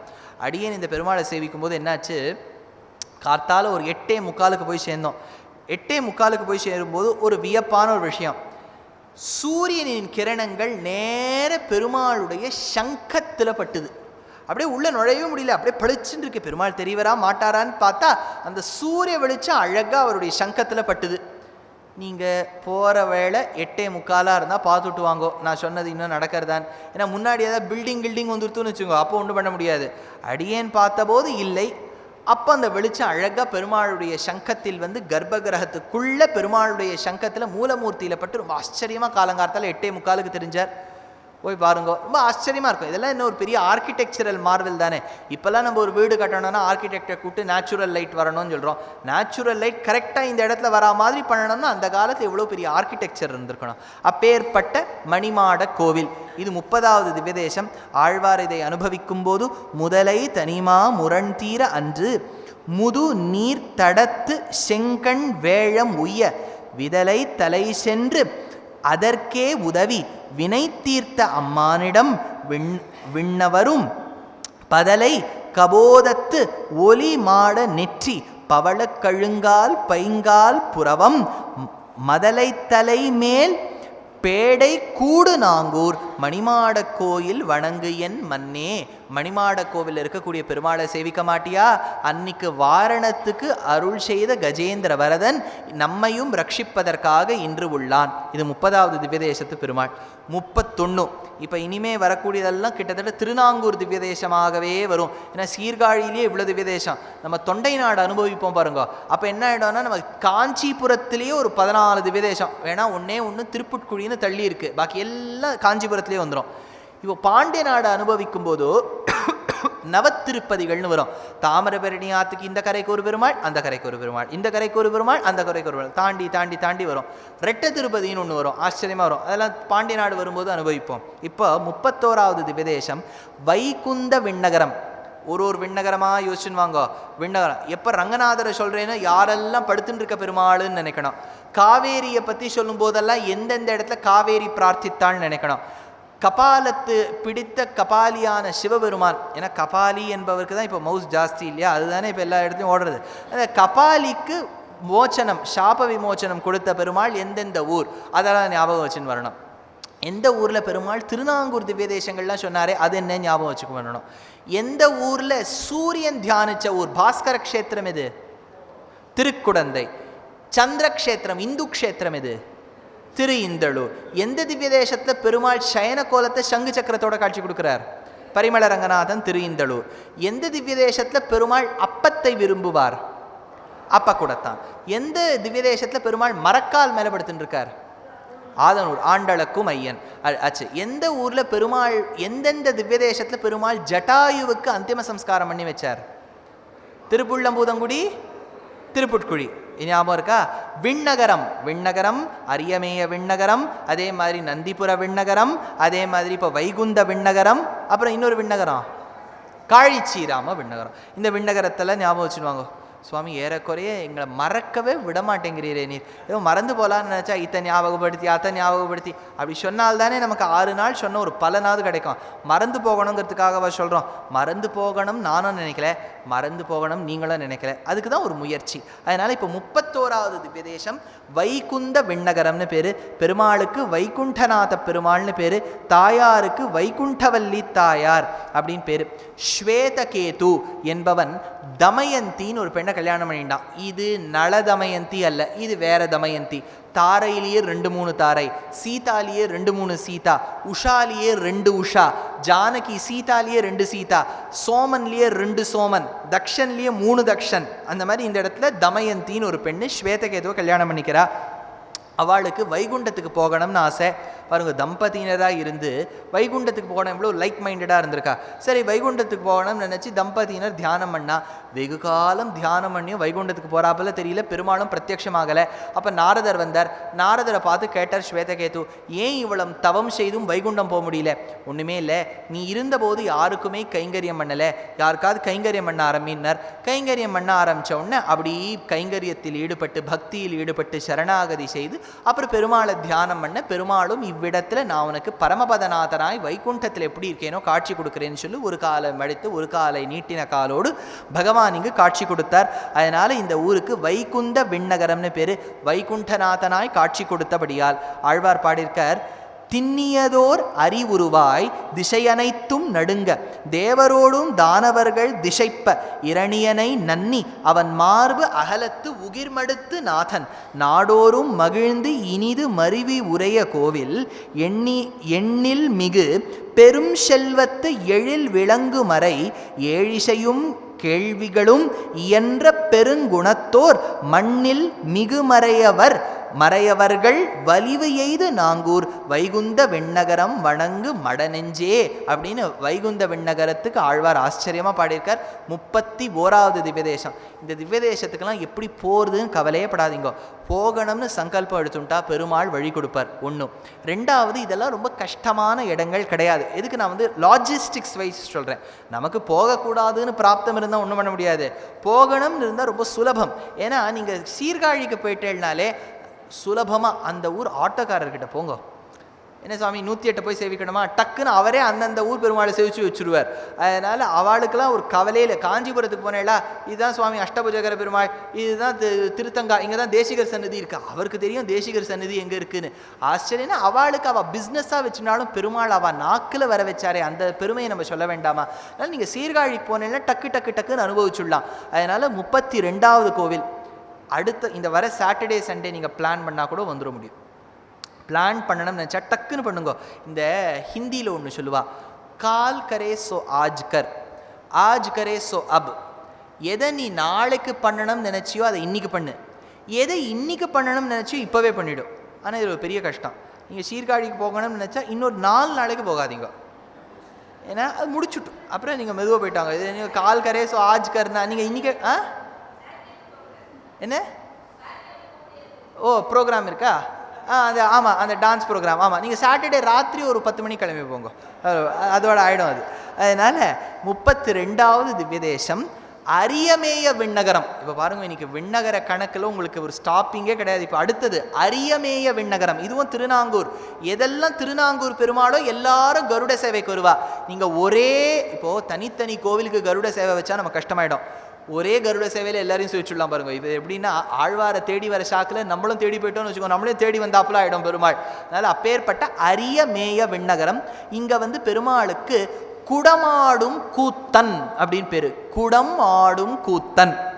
அதனால் தாயாருக்கு அமிர்த கடவல்லி அப்படின்னு பேர். இந்த சரித்திரத்தை ரொம்ப ஆச்சரியமாக சொல்கிறா. என்னன்னா, இது மகாபாரதத்துலேயும் இருக்குது, புராணத்துலேயும் இருக்குது. மகாபாரதத்தில் ஆதி பர்வாவில் கருடோபாக்கியானம்னு உண்டு. அந்த இடத்துல வைஷம்பாயனர் ஜனமேஜனுக்கு சொல்லும்போது கருடோபாக்கியானம் சொல்கிறார். என்னன்னா, கருடனுடைய தாயார் வினதா, பாம்புகளுக்கு தாயார் கத்ரு. கத்ருவும் வினதாவும் கர்தம பிரஜாபதின்னு, அதாவது கஷ்யபருக்கு பத்னிகளாக இருந்தார்கள். அப்போது தான் இவா 2 பேருக்கும் ஒரு சண்டை வந்துடுது. உச்சை ஸ்ரவஸ்ன்னு வெள்ளவெளேன்னு ஒரு குதிரை இருக்கே, அது முழுக்க வெள்ளையா இல்லாட்டா வெள்ளையும் கருப்பும் கலந்துருக்கான்னு. வினதா சொல்கிறா முழுக்க வெள்ளை, கத்ரு சொல்கிறா இல்லை வெள்ளையும் கருப்புமா இருக்குன்னு. உடனே கத்ரு என்ன பண்ணுறா, தன்னுடைய குழந்தை பாம்புகளை கூட்டு நீங்கள் போய் ரோமங்களில் மறைஞ்சுக்கோங்கிறா. அதுகள்லாம் போய் மறைஞ்சிக்கிறது. உடனே அடுத்த நாள் கார்த்தால கத்ரு சொல்கிறா, நீ தோத்து போயிட்ட வினதா, இனிமேல் நீ எனக்கு தாசிங்கிறா. வெகு காலம் அவள் தாசித்வத்திலேயே இருந்தா வினதா. வினதாவுக்கு முதல் பிள்ளை அருணன் சூரியனுக்கு சாரதியாக போயிடுறான். 2வது பிள்ளை கருடன்.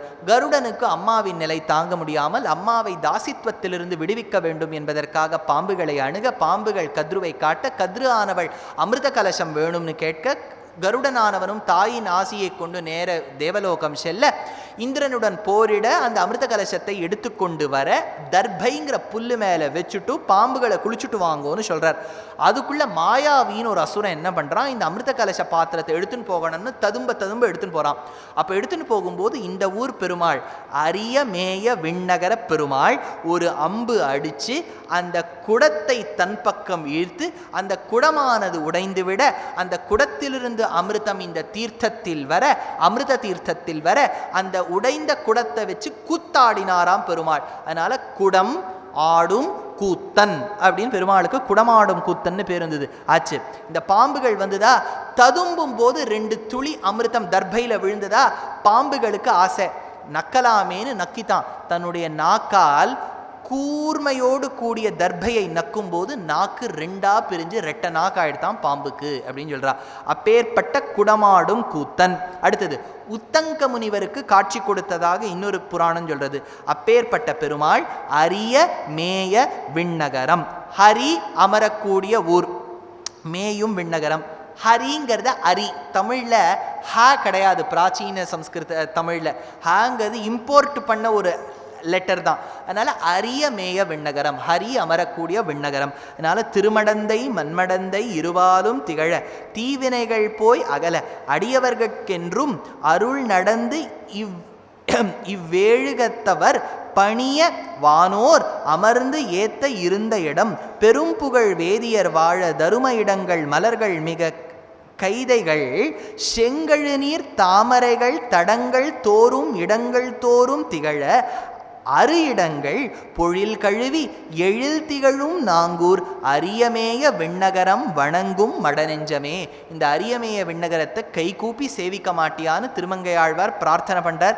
32வது திவ்ய தேசம். அடுத்தது 33வது திவ்ய தேசம், ரொம்ப ஆச்சரியமான திவ்ய தேசம், திருத்தேவனார் தொகை அப்படின்னு பேர். இந்த திருத்தேவனார் தொகை இங்கே இருக்கக்கூடிய பெருமாள் தெய்வநாயகன்னு பேர்.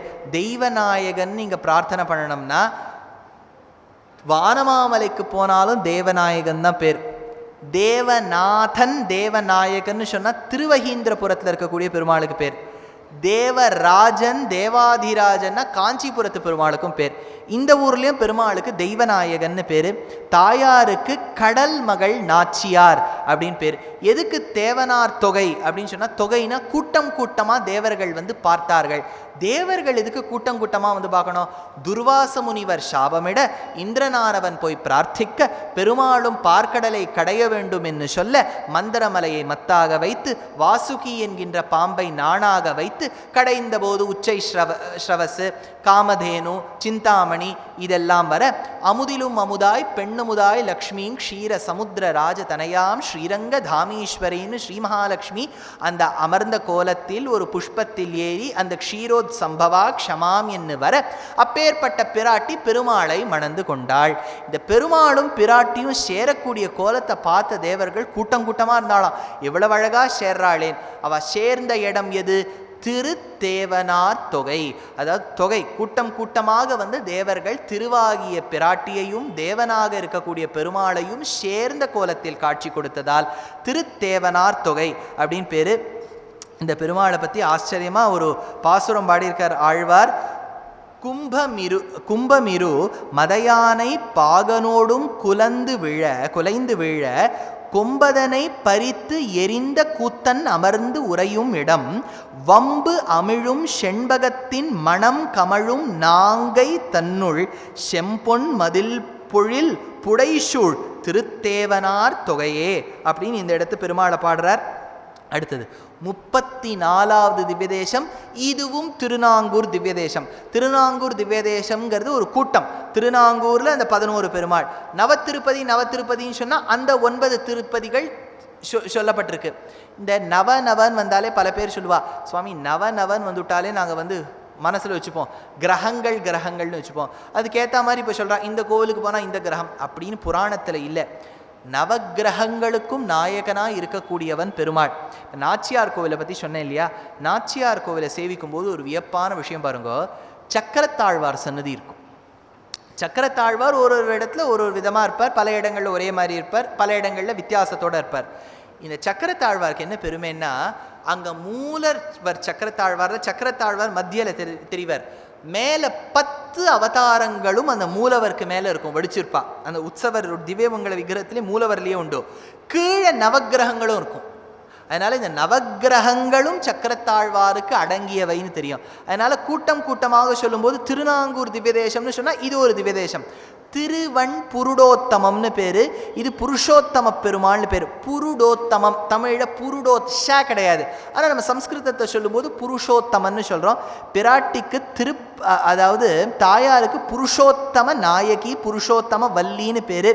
இந்த பெருமாளை பத்தி பரம உதாரன் அப்படின்னு சொல்றார். ஏன் பரம உதாரன்னு சொல்றாருன்னு கேட்டா, வியாக்ரபாதர் கேள்விப்பட்டோம். வியாக்ரபாதர் யாரு? எந்த ஊர்ல தியானம் பண்ணி பெருமாள் காட்சி கொடுத்தார்? சிறுபுலியூர் ஞாபகம் இருக்கா? இந்த சிறுபுலியூர் ரொம்ப ஜாகிரதையா சொல்லுங்க. ஏன்னா சிறுபுலியூர்னு ஒன்று இப்போ நம்ம மலைநாட்டு திவ்யதேசங்கள் சேவிக்கும் போது ஒன்று வரும். இது மாயவரத்து பக்கத்தில் இருக்கக்கூடிய சிறுபுலியூர். வியாக்ரபாதருங்கிற புலி முனிவருக்கு கொடுத்த சிறுபுலியூர். அந்த வியாக்ரபாதருக்கு ஒரு குழந்தை இருந்துதான், உபமன்யு அப்படின்னு பேர். அபிமன்யு ஞாபகம் வச்சுக்கோங்க. இப்போ வியாக்ரபாதர் பிள்ளைக்கு உபமன்யுன்னு பேர். இந்த உபமன்யு என்கின்ற சிறு பிள்ளையை அழைத்து கொண்டு தந்தையாரா இருக்கக்கூடிய இந்த வியாக்ரபாதர் இந்த இடத்துக்கு வந்தார். வந்துட்டு அனுஷ்டானம் பண்ணிட்டு வரத்துக்குள்ள இந்த குழந்தை அழுதுண்டே இருந்துதான். இந்த குழந்தை அழுகை எப்படி நிறுத்த? பசின்னு அழறது இந்த குழந்தை. அப்போ பிராட்டி என்ன பண்ணாலாம்? இந்த புருஷோத்தம நாயகி திருப்பார்கடல்லேருந்து அலைகளை இந்த ஊருக்கு வீசினாலாம். அந்த அலைகள் மோத அந்த பாலை பருகியதாம் இந்த குழந்தை. புருஷர்கள்லேயே உத்தமனா இருக்கக்கூடிய பெருமாள், அவனுக்கு ஏத்த மகிஷி புருஷோத்தம நாயகி. அந்த புருஷோத்தம நாயகி இந்த குழந்தைக்கு வாத்சல்யத்தோடு பால் கொடுத்தாள். பால் கொடுத்தமைப்படியால் இந்த வியாக்ரபாதர் ராஜாக்களுடைய அந்த சகாயத்தோடு இந்த பெருமாளுக்கு கோவில் எழுப்பி இந்த புருஷோத்தமனை புருஷோத்தம நாயகியோடு சேவிச்சபடியால் இந்த ஊருக்கே திருவண் புருடோத்தமம் அப்படின்னு பேர் ஏற்பட்டது. ஆழ்வார் இதை பாடும்போது, கம்ப மாக்கடல் அடைத்து இலங்கைக்கு மண் கதிர் மூடி அவை 10 அம்பினால் அறுத்து அரசு அவன் தம்பிக்கு அளித்தவன் உரை கோயில் செம்பலா நிறை செண்பகம் மாதவி சூதகம் வாழைகள் சூழ் வம்பு உலாம் கமுகு ஓங்க நாங்கூர் வண் புருடோத்தமமே. பெரிய எழில்கள். எப்போவுமே ஆழ்வார்கள்னா பாசுரங்களை அனுபவிக்கும் போது சும்மா கோவிலை பற்றி சொல்ல மாட்டா, சுற்றி இருக்கக்கூடிய வயலை பற்றி சொல்லுவா, சுற்றி இருக்கக்கூடிய மரங்களை பற்றி சொல்லுவா, சுற்றி இருக்கக்கூடிய மனிதர்களை பற்றி சொல்லுவா. அதனால் மனிதர்கள் ஒழுங்காக இருந்தால் மங்களாசாசனம் உண்டு, மரங்கள் நிறைய இருந்தால் மங்களாசாசனம் உண்டு.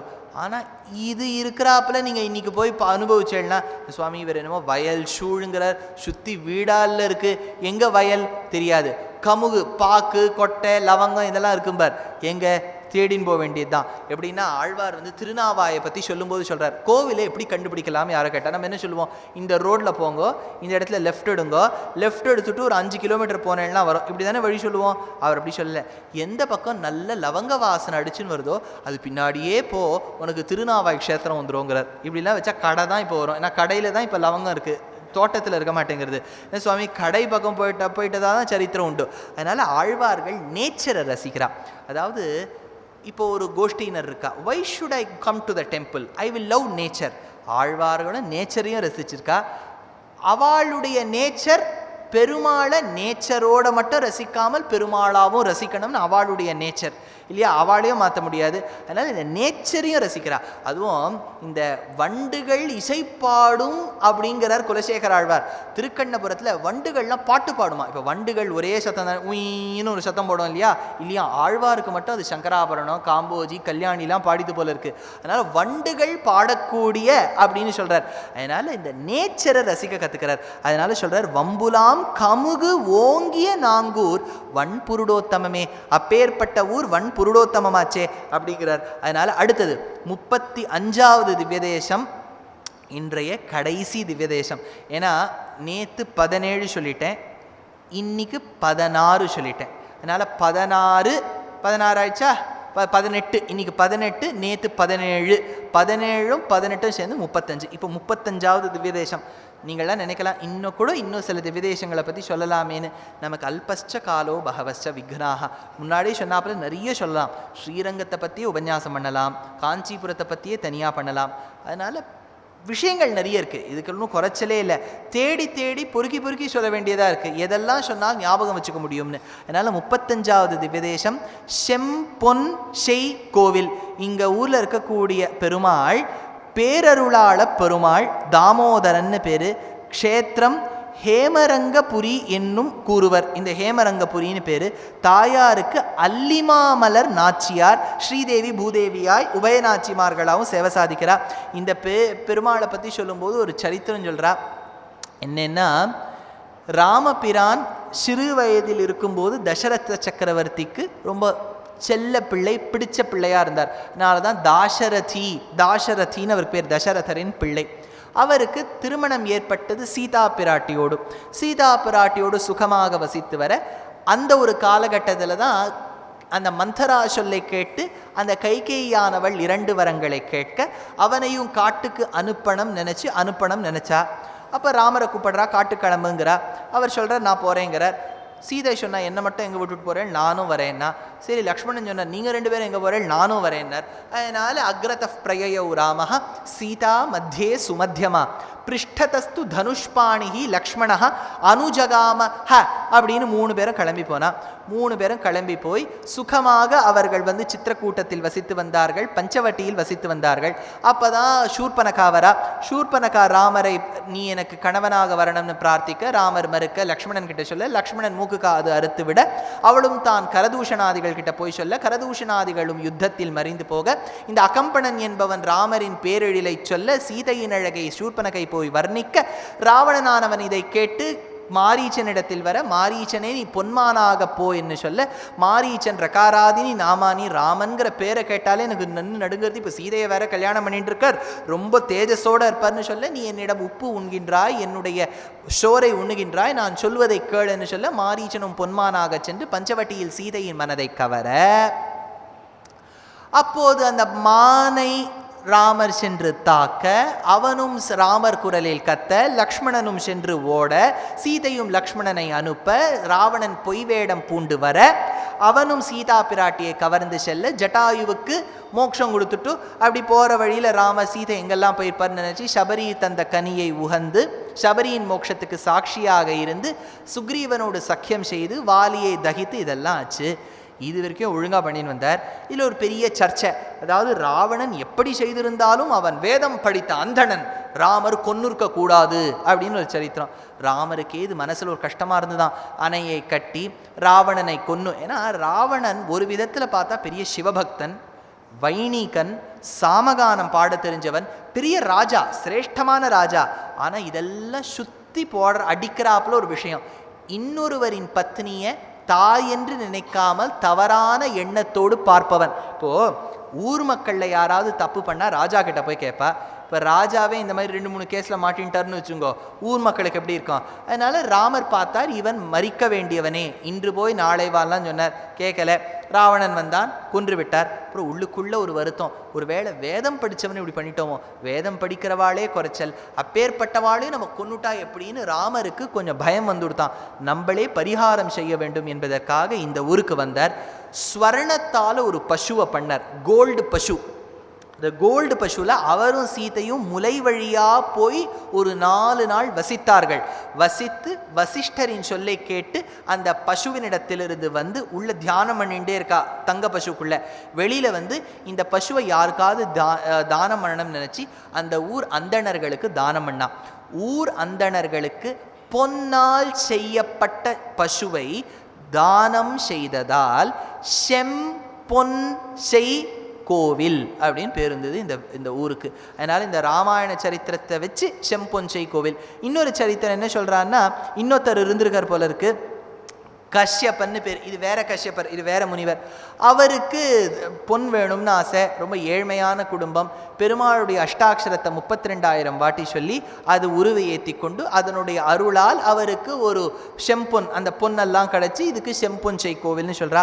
ஆழ்வார் பாடும்போது பிறப்போடு மூப்பு ஒன்று இல்லவன் தன்னை பேதியா இன்ப வெள்ளத்தை இறப்பு எதிர்கால கழிவும் அன்னானை ஏழிசையின் சுவை தன்னை சிறப்புடைய மறையோர் நாங்கை நன்னடுவுள் செம்பொன் செய்கோயிலில் உள்ளே மறைப்பொரும் பொருளை வானவர் கோனை கண்டு நான் வாழ்ந்து உய்ந்தேனே அப்படின்னு ஆச்சரியமாக அந்த பெருமாளை பற்றி பாடியிருக்கார். அதனால் அந்த பெருமாள் செம்பொன் செய்கோவில் 35வது திவ்யதேசம்.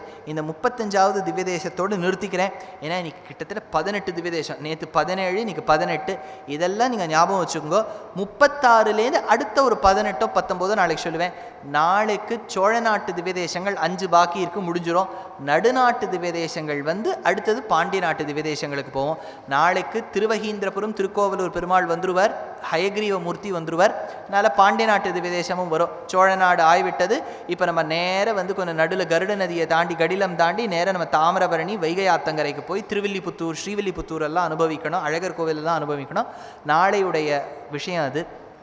இன்னொன்றும் இது பல பேர் 2 பேர் என்கிட்ட கேட்டால் அந்த பென்ட்ரைவ் இல்லையான்னு கொண்டு வச்சுருக்கோம் வெளியில், யாருக்கு வேணுமோ வாங்கிக்கோங்க.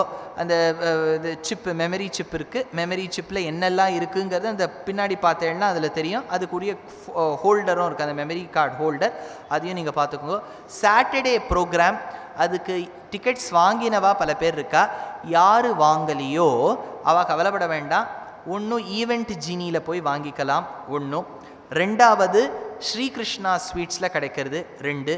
3வது ஃப்ரைடே ஈவினிங் என்னெல்லாம் டிக்கெட்ஸ் பாக்கி இருக்கோ அதை கொண்டு இங்கே வச்சுப்போம். அப்போவும் நீங்கள் வாங்கிக்கலாம். 300, 500, 1000, 2000 rupees டிக்கெட் சாட்டர்டே ஈவெண்ட்டுக்கு இங்கே கிடைக்கும். அதனால் நாளைக்கு எல்லாரும் கட்டாயமாக வரணும்னு பிரார்த்தனை. கவிதார்க்கிக சிம்ஹாய கல்யாண குணசாலினே ஸ்ரீமதே வெங்கடேஷாய வேதாந்த குரவே நமஹ.